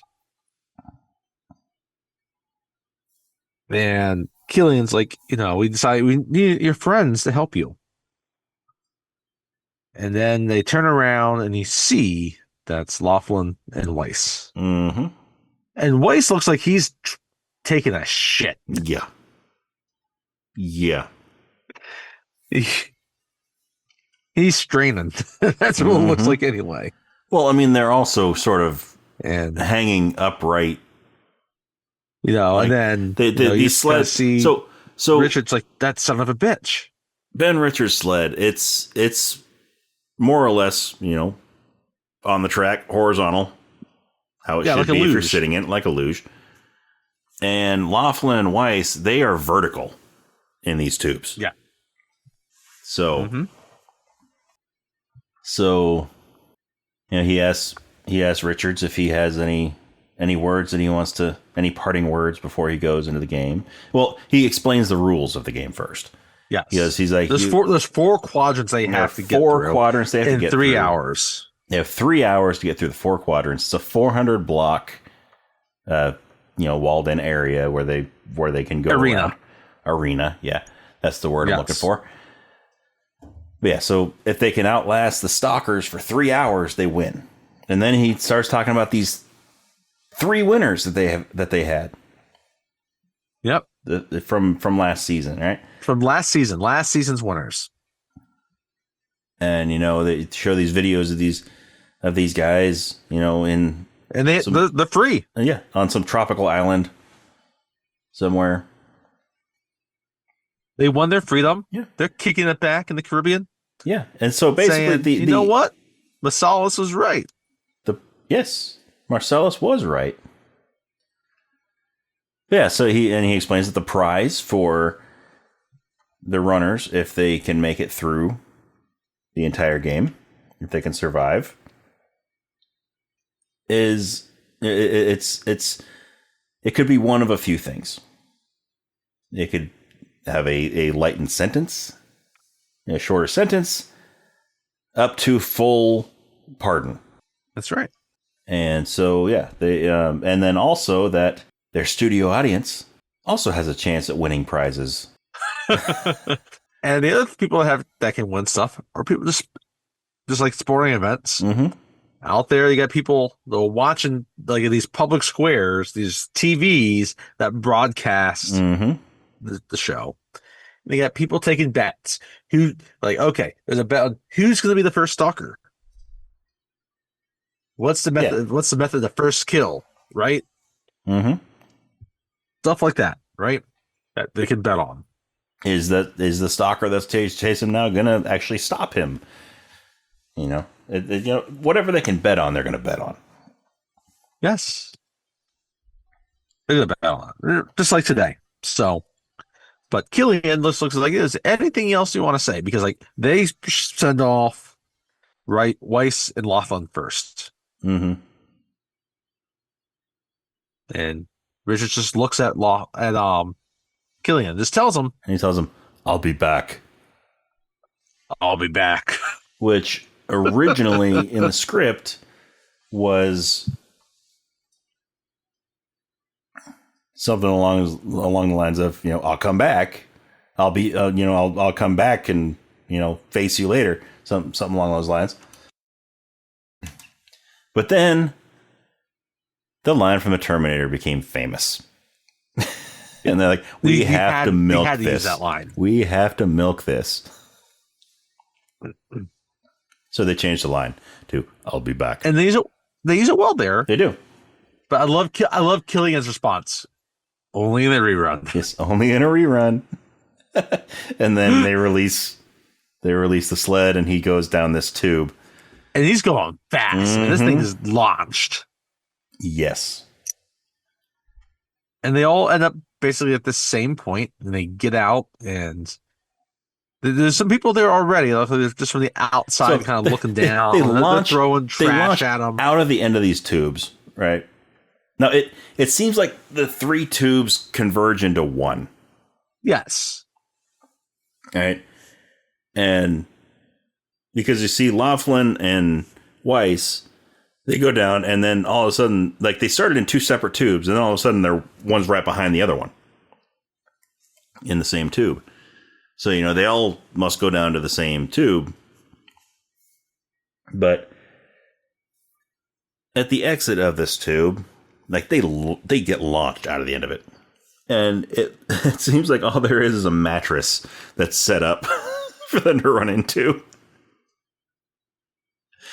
I mean, they can't completely maim them, right? They need them to last a little bit long, because otherwise you gotta fill in the next 2.5 hours. But there's like a queen size mattress that's sitting upright that they run into, and that's enough padding to stop them without hurting them.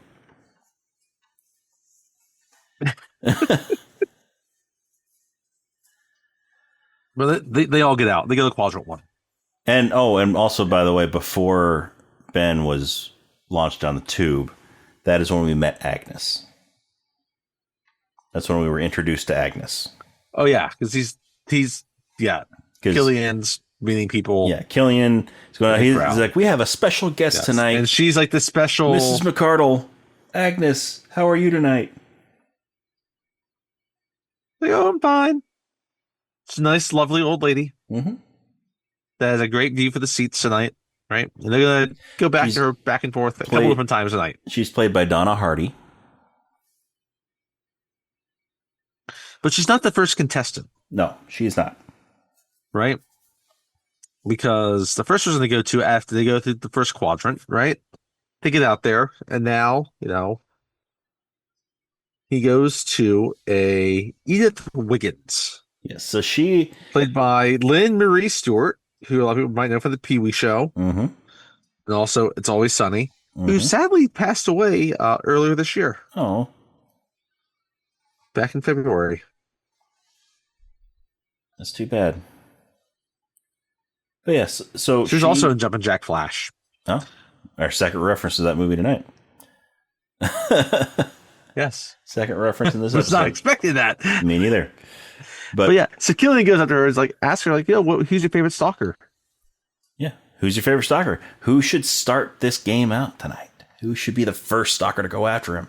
And it cuts to the people that are betting, and they're putting in the bets, and all of a sudden it's like, all right, nope, all bets are off now.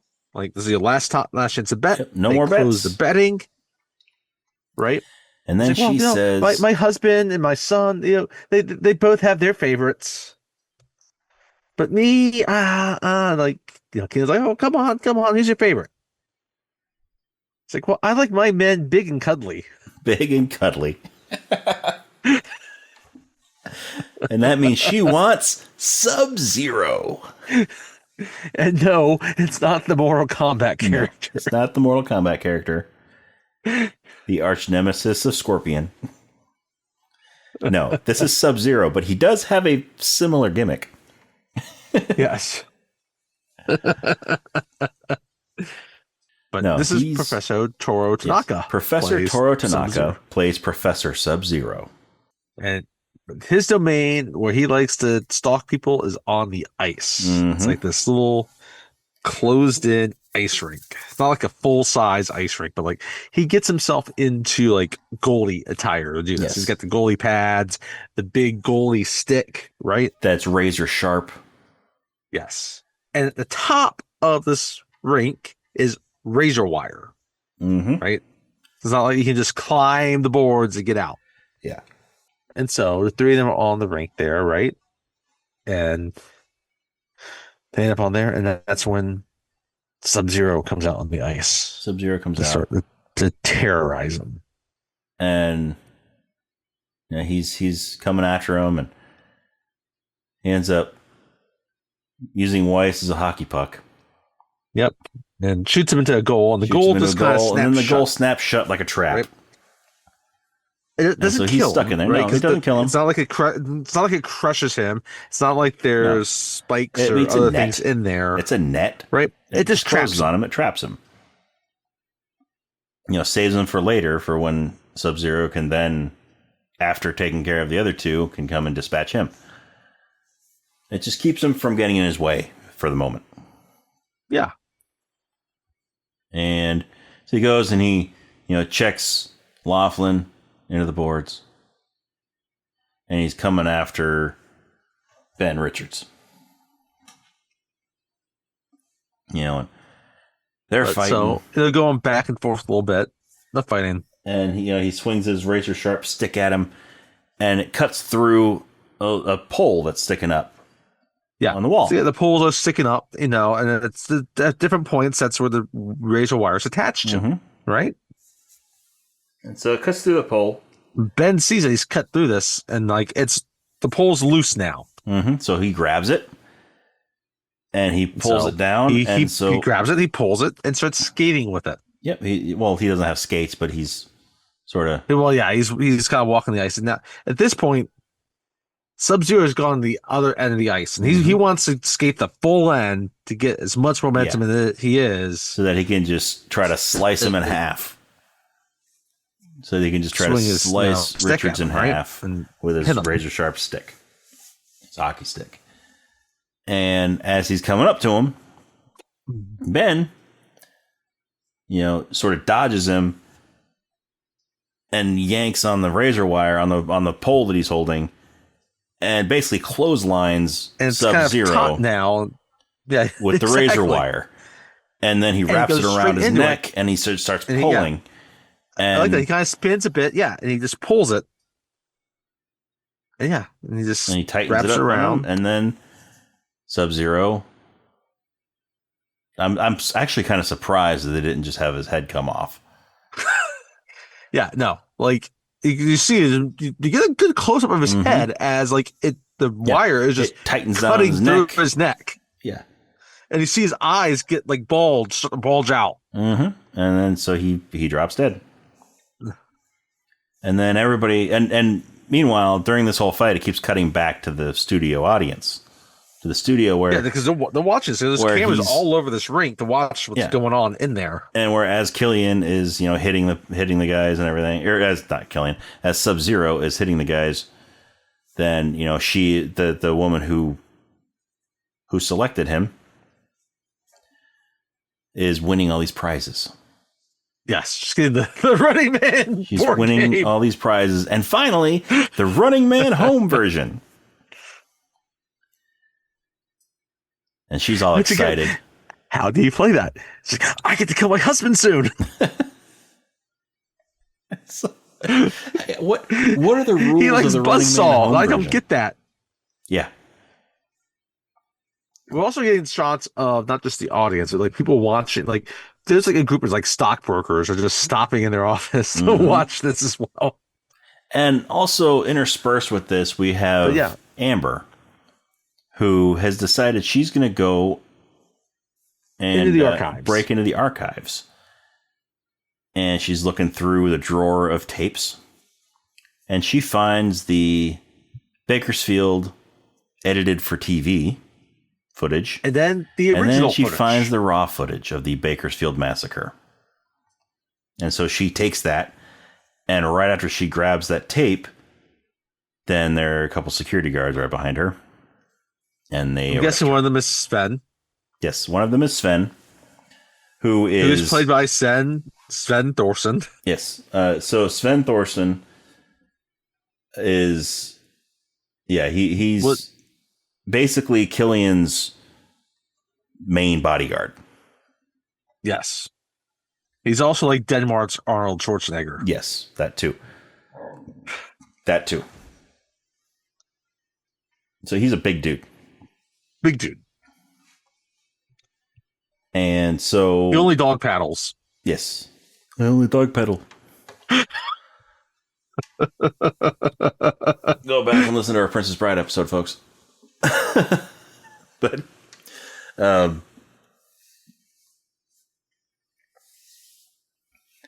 yeah, so they take her and put her in a cell. Yep. She's waiting there while this is going on. Right?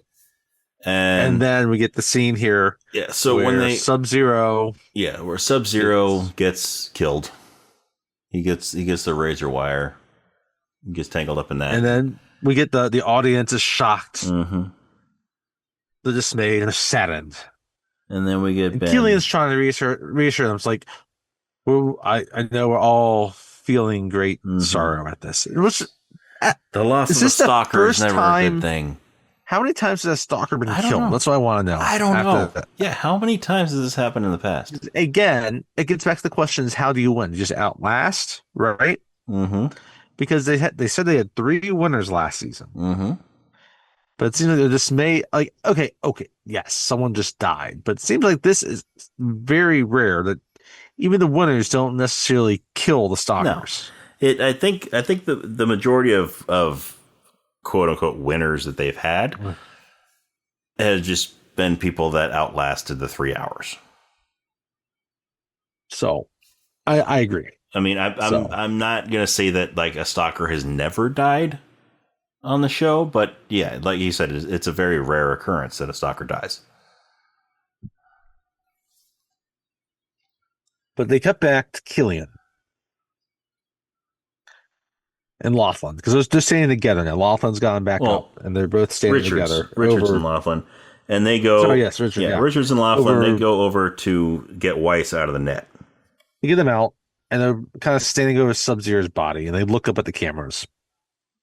And Richards says, "Hey, Killian, here is Sub-Zero. Now, Plane Zero."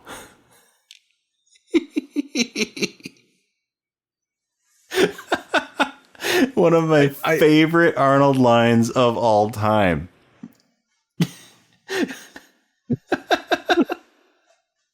I don't get the Plane Zero. I don't either. He's just saying like he's just Zero.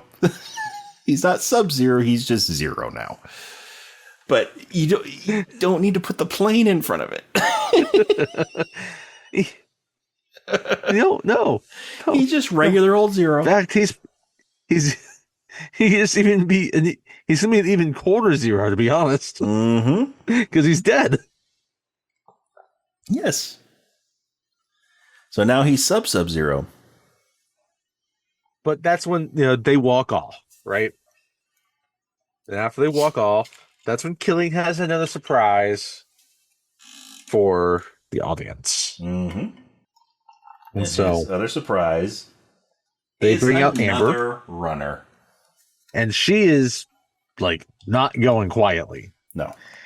And again, they're like, I love how they're saying like her things like she sometimes had 2 and just should usually have 2 and sometimes 3 sexual partners in a year. In a year.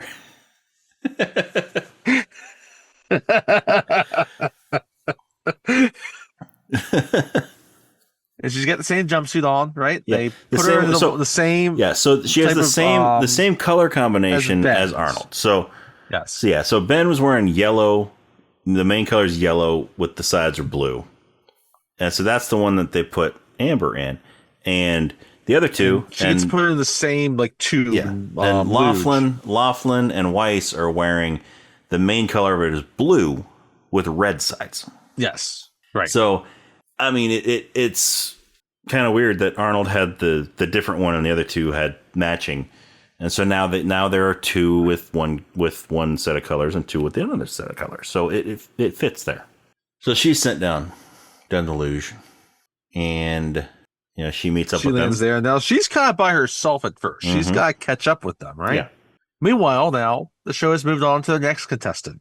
Mm-hmm. It's a little nerdy guy. It's this little nerdy guy who can't decide if he wants Buzzsaw or Dynamo, which we also missed earlier. Buzzsaw showed who's the reigning champion, the champion stalker. That's right. From the previous season. So I mean the head stalker, the most famous, most champion stalker is Captain Freedom. But yes, but the current top stalker is Buzzsaw. And his gimmick is he uses chainsaws. And we haven't really talked about him as much. And that's Gus Rethwish. Yes, Gus Rethwish. But yeah, so this guy, he can't quite decide. He looks like he's an accountant. He's trying to balance that spreadsheet. Yeah. His P&Ls. Yep.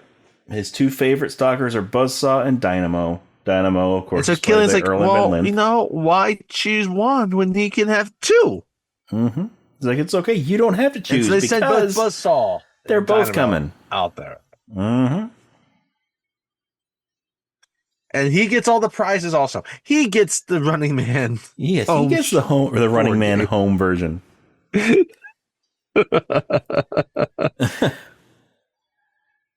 But we get these brief intros to both Buzzsaw and Dynamo. Buzzsaw, and we get the Dynamo one. So Buzzsaw's chainsaws they're so sharp they can cut through flesh, bone, sinew, even solid steel, like it's butter. And so he's demonstrating by cutting through steel beams. Yes, that's right. Yeah, he's up there on the stage. That's what he cuts through, right? Dynamo, he comes up. He's singing like an opera. Yeah, he's singing an aria. He's doing his opera sequence. He's singing an aria. Yeah, and this is actually Erland Van Lith singing. But he's also lit up like a Christmas tree. He's got a bunch of red and yellow and green LEDs all over his body you want to know why he has electronic mohawk. Yes. You know why he has red and yellow and green instead of red, yellow, and blue LEDs? Why? Because blue LEDs hadn't been invented yet at that time in 1987.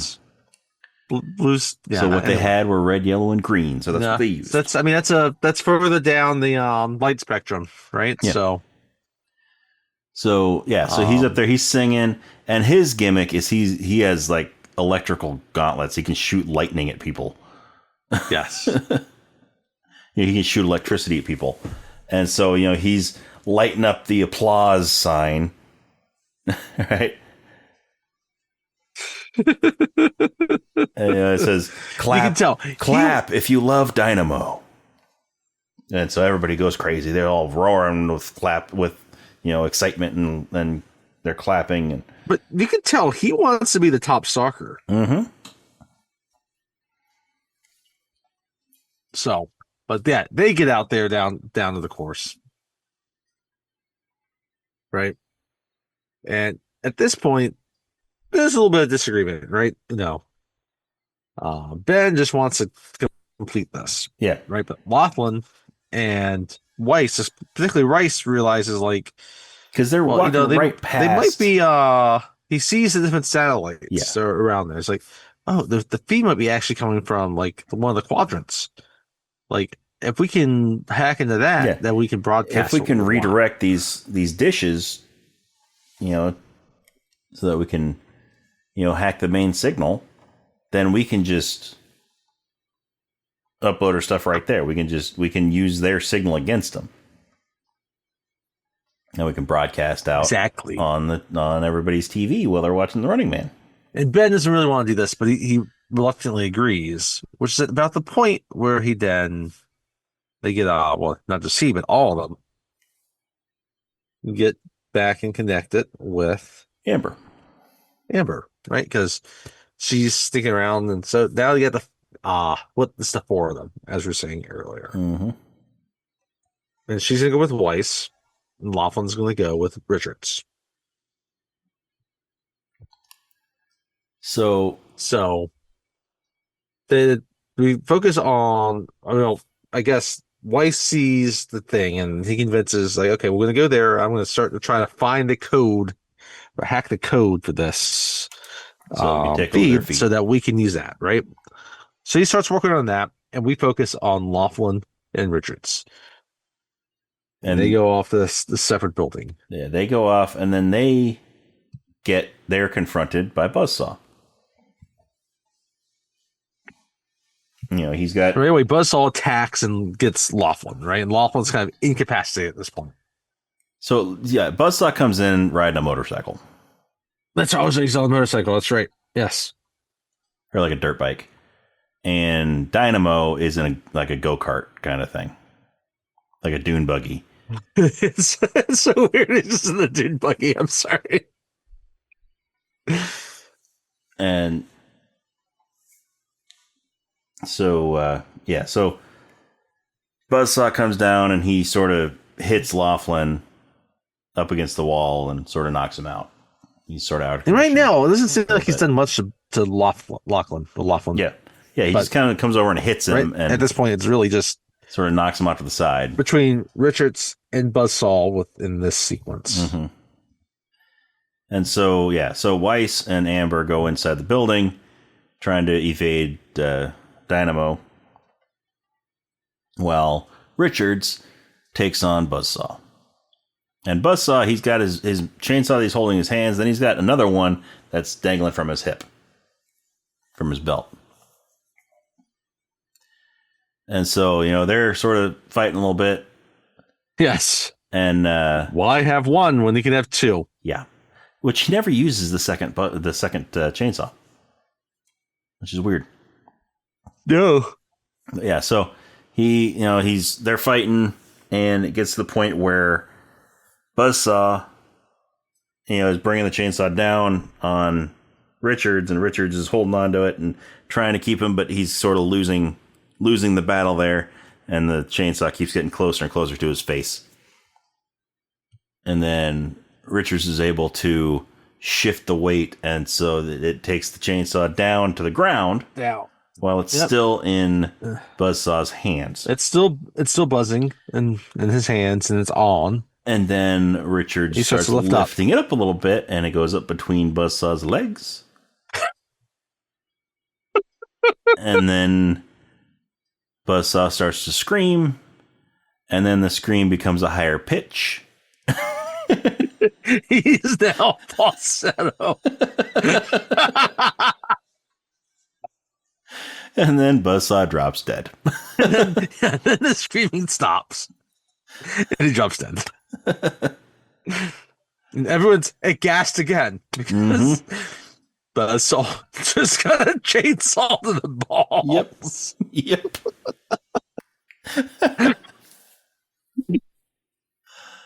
Yep.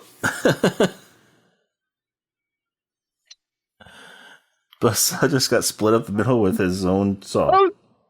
He's talking, all of a sudden, So now, if they reuse those saws for a later stalker, then are they going to say that they'll cut through testicles now too? They'll cut through flesh, bone, sinew, and testicles? I don't know.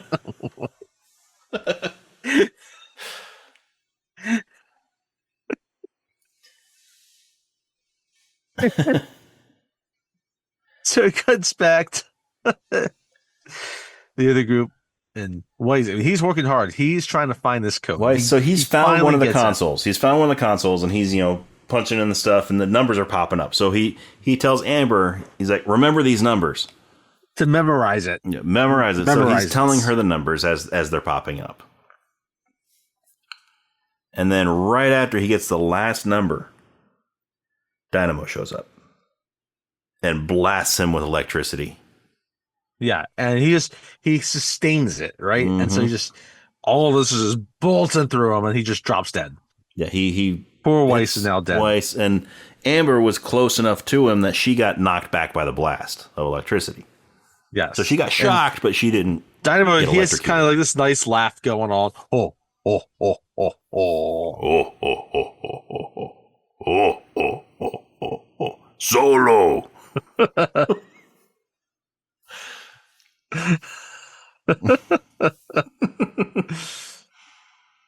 So, but like Dynamo is actually playing this smart. He's staying in the shadows, waiting for his opportunity. Yes, and he gets the first kill as a stalker because he's not being loud and brash about it. He's lying in wait. Yeah. So Weiss is down. Weiss is dead.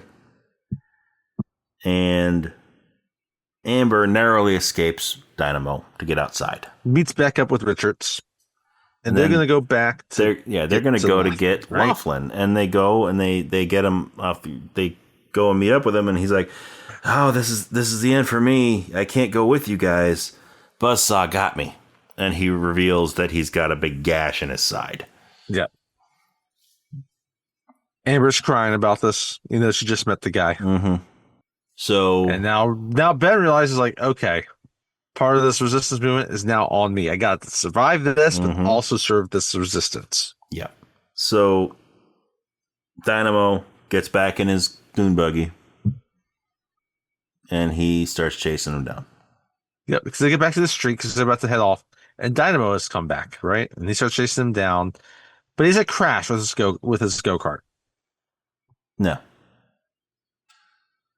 And Richards comes up to him, and he's like, and Dynamo's is yelling, top of the like, cut the commercial, cut the commercial. Yeah, right? He crashes his dune buggy, and Richards comes up like he's gonna kill him, and he's like, cut the commercial, and then Richards refuses to kill him. You know, he can't kill someone that's that innocent like that. Like, he can't kill someone that, I mean, he's not innocent, but he can't kill someone that's not innocent, helpless. But someone's defenseless. Yes. Yes. Is really the way he puts it. Yeah. It's not innocent. So he doesn't say innocent. Right. So in order to get him to crash his dune buggy,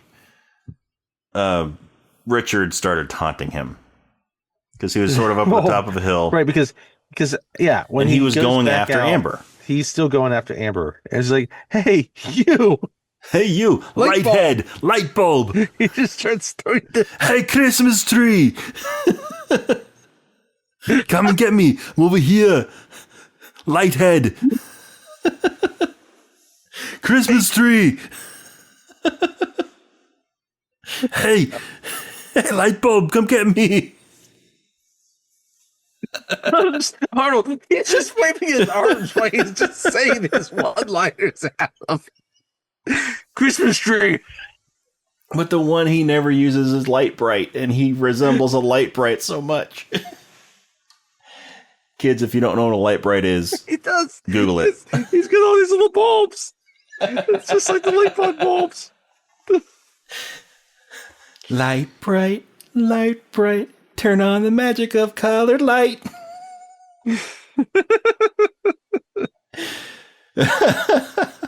I used to love playing with light brights when I was a kid. You can make all kinds of pictures and stuff with them. Down the next thing, right? And people observe now. Dynamo has died. Well, Dynamo isn't dead. No, Dynamo's not dead. Buzzsaw's dead. I'm sorry. Dynamo crashed his dune buggy, and Sub-Zero died. Yeah. And Dynamo has crashed, and he's out of commission, up in the air, right? And meanwhile, we've had these things where, Jesse Ventura, like, he's talking about like what's going on in the locker room, right? Mm-hmm. And with there is Jim Brown, like he's kind of among these people, but now he gets called up, right? And Jim Brown here. He plays Fireball. So he goes to wardrobe to get dressed, right? But we get back to the field there, and Amber and Richard they're leaving. Amber's like, "What happened to Buzzsaw?" and Richard's is like, "He had to split."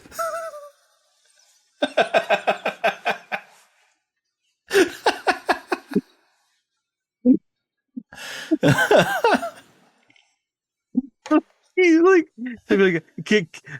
can't harm an innocent, really can't harm a defensive person, and then he makes a joke. He had to split. Because he split.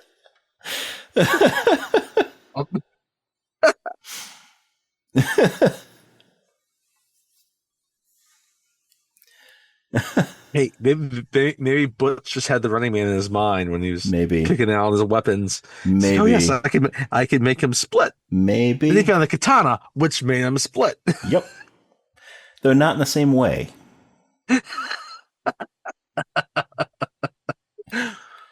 And so, I'm sorry. But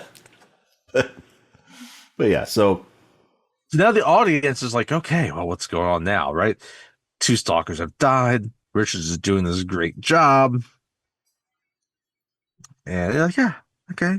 And so they're going to go on. Like, they're getting through now. Like, we got like another hour left in this show where Richards has to survive. And Amber has to survive, right? So Killian goes up to Mrs. McCardle. Because he wants to know who's going to have the next kill. Mm-hmm. He wants to know who's going to have the next kill.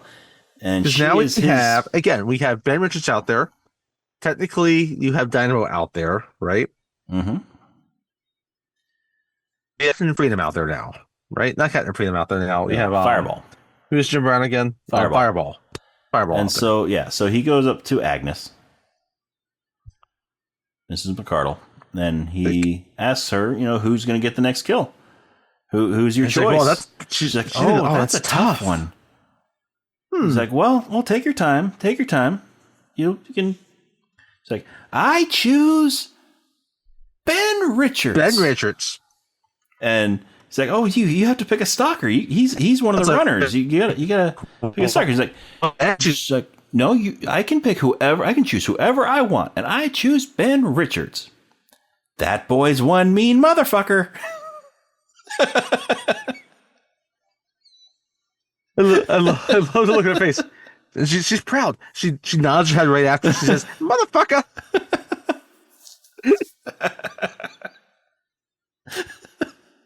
And the crowd then gets behind it. She says, "That boy's one mean motherfucker." And he was like, "Yeah." And the crowd gets behind it, and then it shows the people making bets outside, and the guys that are writing the names on the board, they pause for a second, and they're like, "Okay, so let's just start writing Richard's name up there." We'll take that bet. We'll take bets for Richards.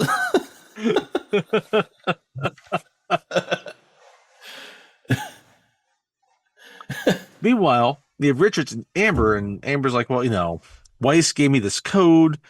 She said like the signal's coming from there, and like Richards at this point, he just wants to survive and then get out of there. Yeah, he's not thinking of helping the resistance at this point. No, he's just trying to survive this, and they can deal with the resistance later after they get through this. And so they make it into a building, and they kind of get split up.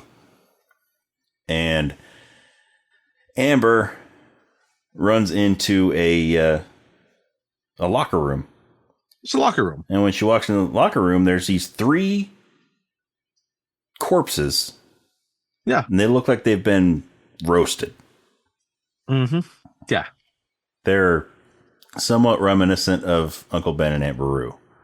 Or Uncle Owen. Uncle Owen and Aunt Beru. And like it's like this run down locker room. Like it just seems like an odd place. All of a sudden, just find 3 dead bodies, 3 corpses that look like they've been roasted.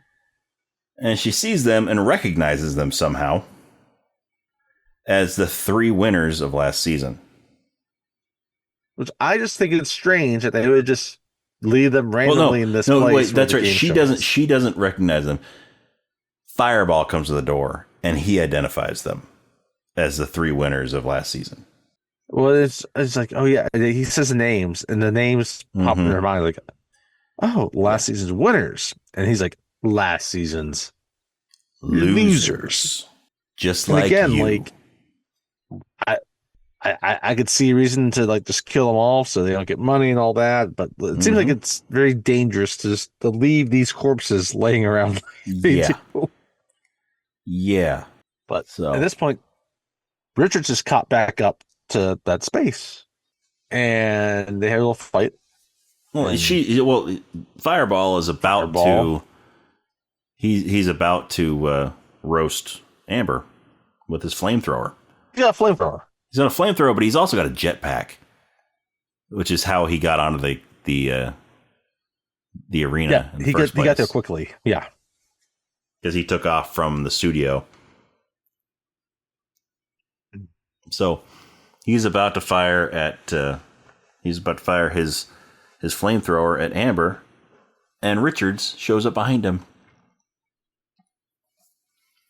And they start fighting. And he knocks him to the ground against these lockers. And Amber gets out into the hallway. And Richards has a flare. Mm-hmm. Richards had found a flare in a box on the wall, like an emergency box. Thankfully, he has it. And yeah, so while they're fighting, he ends up pulling out one of the fuel lines from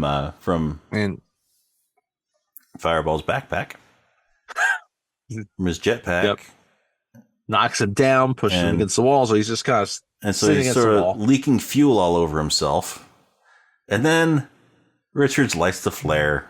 He lights the flare, and meanwhile, and Fireball still has his flamethrower going. He's still got a little flame on it. So a flare is lit. The flare is thrown towards the person that is sitting on the ground, mostly incapacitated, who also has a flamethrower on his back. Yeah. So what happens? So he lights the flare, tosses it to him, and Fireball explodes into a fireball. He tosses it, but it lands right in the middle of his crotch. Yes, it lands in his crotch. So the fireball starts at his balls. Yeah. He's got fireballs, and then he turns into a fireball. And Richards made it out, and he barely made it out into the hallway before the room exploded. Right, yes. Which would make sense, because it's fire and a flamethrower together makes bigger fire. Yep. Yeah. So Fireball's down. Fireball's down. And now everyone's really on the Richards. And So now they call Captain Freedom. Killian calls him into wardrobe. And he's not as game as the others. No, he's not gonna go for it. He's too good for this. Right? This is supposed to be he's already made a name for himself. This is what he is saying. No, you do me no. You're gonna put him at a disadvantage. There's nothing honorable in this. Yeah. No, and meanwhile, he's saying honorably. This in his costume, which is ridiculous. It's ridiculous. It's like this big metal, boxy robot suit that he's wearing. That he can barely move around in. And it's creaking and squeaking every time he moves. And and yeah, he just goes off on Killian. No, I'm not going to go out there. This game used to have honor. We're gonna do this, and now I'm not just going to go out there and kill the guy. There's no honor in that. There are rules of engagement here, bitch. Rules of war. Yeah. Jason Isaacs didn't follow them, but I'm going to follow them. I spent time in the jungle with this guy, fighting an alien who was hunting us. I know what he's capable of. So, but anyway, yeah. So he storms off, and so Killian decides that they're gonna fake something. They're gonna fake a fight between Captain Freedom and Richards. Yep. They're gonna take two different bodies and then superimpose them onto there. Yeah, they're gonna take two people and they're gonna fight. And they're gonna doctor up the camera footage to make it, use computer graphics to make them look like Captain Freedom and Ben Richards and Amber. Which again, it's all about this TV ratings, right? Yeah. So meanwhile, they're different in the day. Meanwhile, Ben and Amber, they're trying to find a way to escape. And they managed to. They managed to get to the resistance. Yeah. And so they get to Mick. Again, somehow how the resistance is their tunnels are that closely connected.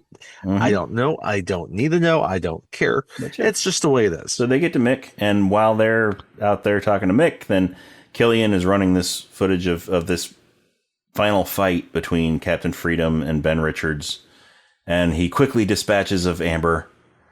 Of the fake Amber. Right, but then it's just this long... It's basically this ring. Sequence. It's basically like the octagon, but there's spikes. Yeah. And it takes a while. They're going back and forth. They can't just have Captain Freedom win right off the bat, because that wouldn't be realistic So they got to have, each of them gets their hits in. And finally, Captain Freedom pushes Richards into one of the spikes and kills him. Yep. And then, it shows from Killian from Killian's point of view in the studio that they're in, that the CGI comes off of the people, and they show the dead body that's in the spikes, and one of his guys was this Ken Fuller that he was talking to here. He's one of the guys that's helping the doctor. Yeah, he's like, well, you didn't have to kill him. You didn't have to actually kill him. That's him. Yep. And Killian's like, well, we need to look real. That's right. So that's since they lost track of Ben and Amber, they had to make it look like they lost. Yeah. Reasonable. I get it. And meanwhile, Ben and Amber are talking to Mick and Stevie and the rest of the Resistance guys. And they're trying to, they're trying to figure out how they're going to take over this signal. And Amber's like, I know the code. Weiss was able to get the code, and he gave it to me. That's right. And I know. Yes. And they're like, oh, well, what are we going to put on this feed? What are we going to show on the broadcast? And she's like, play this. And she hands him the tape from the raw footage of the Bakersfield massacre. Music all comes together so nicely in this movie. Yeah. And so then Ben wonders where she hid it. And this is where Christopher Walken comes in. Yes. Talking about a watch. But no. It's like, wouldn't you like to know? Yeah. And he kind of smiles. Mm-hmm. Yeah. Yeah. Because she had to hide it somewhere. Was it her ass? Or was it somewhere else? I don't know. But she hid it somewhere where the guards couldn't find it. But she's got that raw footage. Mm-hmm. And it's raw. And the question is, was it in there this whole time? While they were running from Dynamo? And yes. That's my actual question here. Is like, has it been there the entire time? And she's just trying to run in whatever way she can. Yeah. And she just looks at the screen. Like, I hit the only place I knew. My ass. Or something else. Well, she does say she does say something along that, doesn't she? Like, I have more places to hide things than you do, something like that. Which makes you wonder if maybe it's not her ass, but it's one of the other. It's another orifice. Openings. Yes, she is a lady. Mm-hmm. She's gonna keep it ladylike, even if she's doing unladylike things. Yeah, with audio and video. When in reality, she just had it taped to her back with some Season's Greetings tape.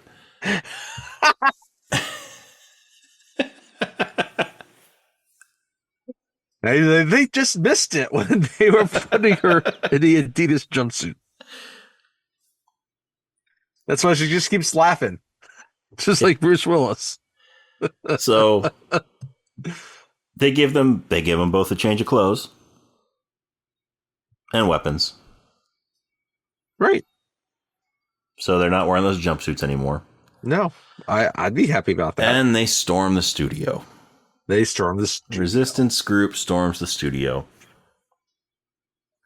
And they're just trying to show the video of Richards and Amber being killed. Yeah. But in that video, it stops. And the feed comes in. And it is the raw footage of the Bakersfield massacre. Of the Bakersfield incident. Yes. So we get that scene from the beginning again. Only... Yeah, and it's not the doctored footage that they showed later. It's the original footage where Ben is saying, I will not shoot innocent people. And, they're putting up things like, Killian's lying to you. Mm-hmm. Like, and they're seeing all these things, and also they're confused, and they're kind of starting to get upset about it. Mm-hmm. Meanwhile, Amber is in the hall, and she has a run-in with Dynamo. That's right. Dynamo sees her. And Dynamo at this point has lost his pants. So that's the thing. So when he's standing in the hall, he's got his pants on. And then she makes a comment about him having a small dick. And he's like, "Oh, I'll show you a little dick." And he, knocks her down and, pins her down. And all of a sudden, he's in his tighty whities. You never see him take his pants off, but he's just he's crawling on top of her in his tighty whities. He just randomly shows up in his tighty whities. So, but what's he been doing for the last 45 minutes since we've seen him? Yeah. He's not happy about what's happened because he is ready to make an example of Amber. Yeah. So, doesn't she? Yeah, No, she doesn't stop. Ben comes in and he sees what's going on and he shoots the sprinkler. Yes. In the ceiling. And sprinkler electronic costume. Yeah. So the sprinklers turn on and it completely fries. It electrocutes Dynamo because he's still wearing the top half of his suit. Yeah. He's still wearing the top half of his suit. And, the water hits that, and water and electricity don't mix. No, they don't. So he gets electrocuted, and he dies. And Amber escapes. And so they get back down into the studio, and Killian is trying to escape with Sven. He's got Sven with him, and Ben meets up with them. Because at this point, all the spectators have run away.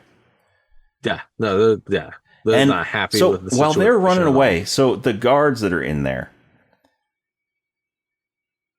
I never noticed it before, but in this most recent watch, I noticed it looks like some of the guards are shooting at the spectators when they're trying to run away. I could see that. Yeah, I could see why you might think that. It looks like a couple of them are shooting into the crowd. Right. Yep. I guess they might be trying to make it look like the resistance fighters are doing it. Yeah. Trying to take out innocent people. Mm-hmm. But Ben comes in here and he shoots the guards that are left in there. And Sven is with Killian. And they're sort of standing right by that luge. Yeah. At the top of the chute. High school luge. And so so Killian tells Sven to stop Ben Richards. Yep. And Sven pauses. Sven's not interested. No, he pauses for a moment and then he turns around and he leaves. He doesn't want to die. He doesn't want to die that day. He's seen what Ben Richards has done this evening. Yeah, exactly. He sees how formidable he is, and he's like, you know what? I'm not going to get involved. I like my testicles in one piece. Yes. Technically two pieces, but the proper two pieces. So he leaves, and that leaves Ben and Killian. So Ben grabs Killian and he throws him down into the luge. He throws him, locks him in. Killian is cursing at him now. Which, okay, so here's the thing about this. Also earlier, real quick. So after he took out, after he took out Buzzsaw and Dynamo on the game field, then Killian called him on the TV screen that was right by them, and he offered him a job as a permanent stalker. Yes, a vacation, then a vacation, and then all this nice stuff that would go with being a stalker. And he would probably be the most famous stalker at this point, right? Yeah. Like he could be. He's actually being offered a really, really good deal here. Yeah. But he turns it down. Yeah. And then that's when he's like, Killian, I'm going to take my fist and I'm going to jam it down your throat and into your stomach. He just rips the camera off its mouth. Yeah. No, it's like, he's like, Killian, I hope you're hungry because I'm going to take my fist, I'm going to ram it down your throat and into your stomach. And he rips the camera off the wall and he slams it on the ground. Yeah, so that's right. So what were you going to say? I was going to say, Killian, he's getting indignant about the way Richard's talking to him. But like Killian's like, he's into like ratings and points. He should see the bonanza that technically that he is, that Richard says, and just leaning into that and not push ahead with all these other projects and just try to milk as much of the popularity that Richards might bring within the situation. Yeah. Instead, he's just looking to like potentially kill him. Yep. Richards could be bonanza if he could find the right way to do it. Mm-hmm. But he doesn't find it. Richard said puts him politely into the little luge. Yes. And so earlier also one of the ads that they had, Killian is the spokesman. Oh, that's right. For a cola. For a cola. And it was what was it called? It wasn't Co-op Cola. It was. That sounds right, actually.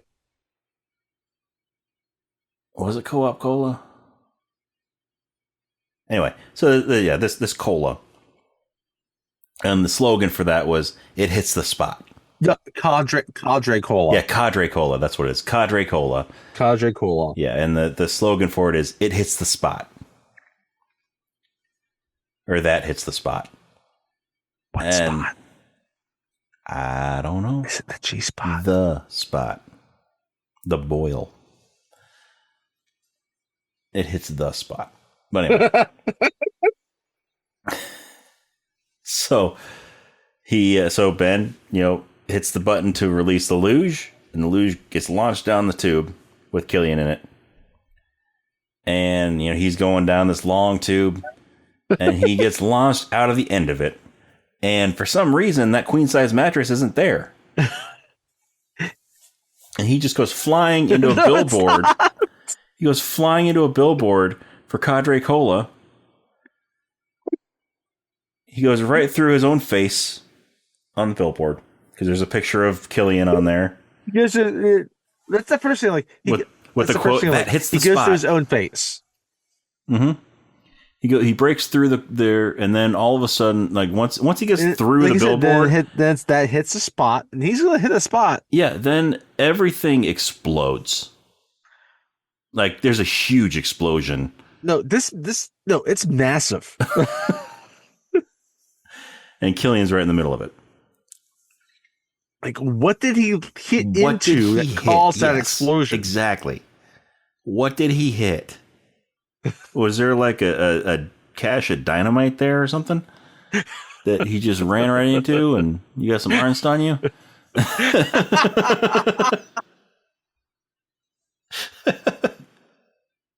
Yeah, no, whatever it was, he hit into it, and a big fireball. Yeah, huge. This is like Richard Dawson's like not coming back with that Michael Bay level explosion. Yes. So then you get one final one-liner from Arnold. He says, "That hit the spot." Well, like before he launches him, he's like, "I'm going to give the audience what they want," and then he launches him, and the next one's like, "That hit the spot." Again, is this supposed to be a sexual reference to the G-spot? Maybe it is. I don't know, because the next thing that happens, Amber comes running out onto the stage, and the music starts to swell.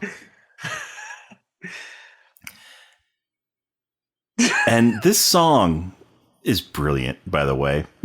Yes, it is. Pure 80s. Oh, yes. Pure 80s. And so the music starts coming up, and she runs out onto the stage, and she turns, and she sees Ben there, and their eyes meet. Okay, so at what point have they been sexually attracted like this? I don't know. But apparently they hadn't seen Speed. Because relationships that come from extreme circumstances never work. And yeah, they kiss as the music gets louder. Is this the Marriage of Figaro? Yeah, it's fine. The Marriage of Figaro here. No, the music that's playing here is Restless Heart by John Parr. Oh, no, that's what it is. Thank you. Yes. In the credits, it has it listed as Running to You. But that's just one of the lines in the song. The song is called Restless Heart. It's by John Parr. The same guy that did St. Elmo's Fire, that song. Oh, yes. Yes. But yeah, that's the song that plays throughout the credits. But yeah, so they kiss, the credits start rolling. And what's the song called again? Restless Heart. Restless Heart. Yeah, there it is. Restless Heart. There. Oh, yeah. That looks like him. Oh, yeah. No pain, no gains. All right. So I love the feel of that, right? So here's the thing. Like, they watch these people die. You get this potential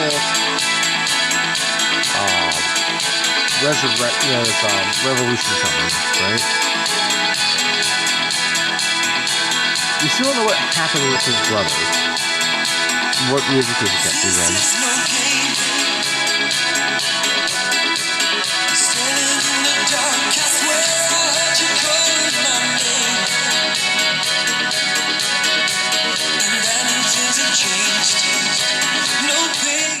Yeah, so that song plays, and it's funny. Like it's totally 80s. Yeah. I mean, I have no problem with this song. It's a good song. Oh, yeah. Like, it's totally 80s type of song, right? Because City on Almost Fire, I love City on Almost Fire as a song. Yes, me too. Right? But it's so weird, right? Mm-hmm. Because, like, okay, yeah, these people died. Okay, you're in this, like, dystopian future, and, like, all of a sudden, you've gained this upper hand. Maybe not. What happens to them? So they kill Killian. All of this happens. Like, what next? What's the plan at this point? Yeah. What is the plan at this point?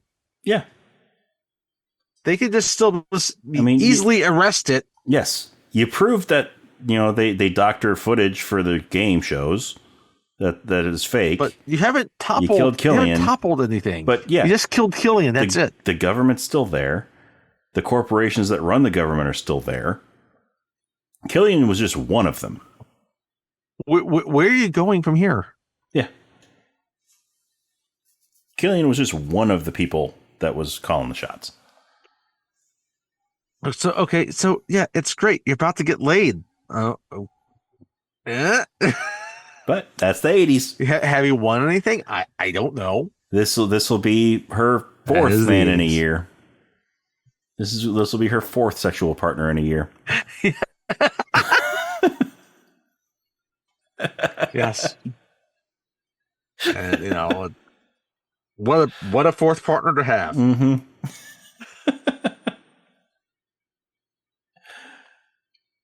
That's the 1987 Running Man. Yep. Which is so much fun. It's such a fun movie. Yes.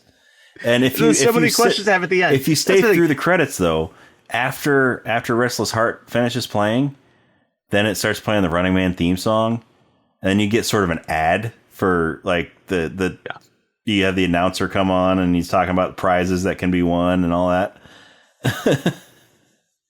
for the viewers. Okay, I don't think I've ever seen that, but that sounds brilliant. It's great. And like this long stretches of this movie where it's just Paula Abdul's choreography with dancing happening. Mm-hmm. Yeah. And then you can have that. And like, how do you pick up on whatever all that is? Yeah. That's why DVDs just have Easter eggs all over the place. There was stuff like that. Yep. But fantastic movie. I love this movie. Yeah. It's classic Arnold. There's so many questions. I don't care what they are. Don't care what they are. Arnold's so cool in this. Richard Dawkins is so amazing in this. Richard Dawson is brilliant in this role. Jesse Ventura. Oh gosh. We could spend more time on him. Yes. Like we kind of neglected him sadly, but he's so great in this too. I mean, if you haven't seen this movie, I highly recommend it. If you haven't seen this, check it out. If you're a fan of Arnold and you haven't seen this movie, shame on you. Yeah. You should watch it. At least has a nice... Right. I mean, that's the long and short of it. It's like it's such a total piece of its time, and that's fine. Yep. And I will continue to watch it because I enjoy that piece of time. Yep. And it's hilarious. Me too. And yeah, maybe it's not a direct adaptation of the book. Maybe it's changed a lot of stuff, but it doesn't have to be. It finds its own way using that book as an inspiration. Mm-hmm. And there should not be anything wrong with that. Yeah. Yeah. I mean, it really shouldn't have said, at the beginning, it shouldn't have said based off of the novel by Richard Bachman. It should have said inspired by the novel by Richard Bachman. Yeah, I like that. I agree. But yeah, it does its own thing, and it's brilliant. Yes. Arnold at his finest. It's got some of the best one-liners of any Arnold movie. Yeah, no, it does. Even if some of them make no sense. No, plane zero.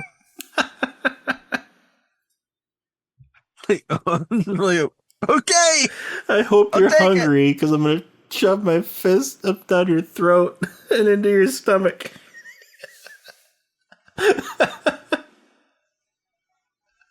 Okay.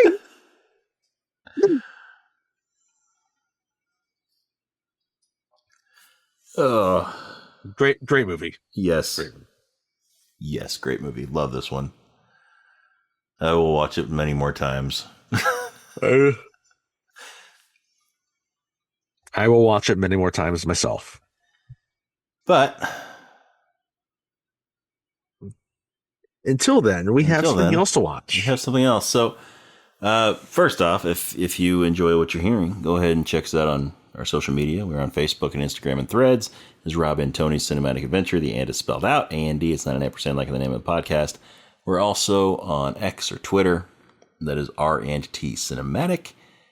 And if you want to check out our Letterboxd, see some reviews we've done on various movies, some we've done on the podcast, some we haven't done, some we will do, some we won't do, then that is Cine Adventure or Cine Adventure, C-I-N-E Adventure on Letterboxd. You can also send us an email at robandtonyscinematicadventure@gmail.com. Once again, the and is spelled out, A-N-D. It's 99% like the name of the podcast. But yeah, let us know what you thought of The Running Man. I'm not going to bother to ask you if we should do more Arnold movies, because we will be doing more Arnold movies. We will do more Arnold movies. A given. But yeah, what did you think of it? What did you think of The Running Man? Let us know. Yeah, I'm curious to see what people think. We want to hear from you.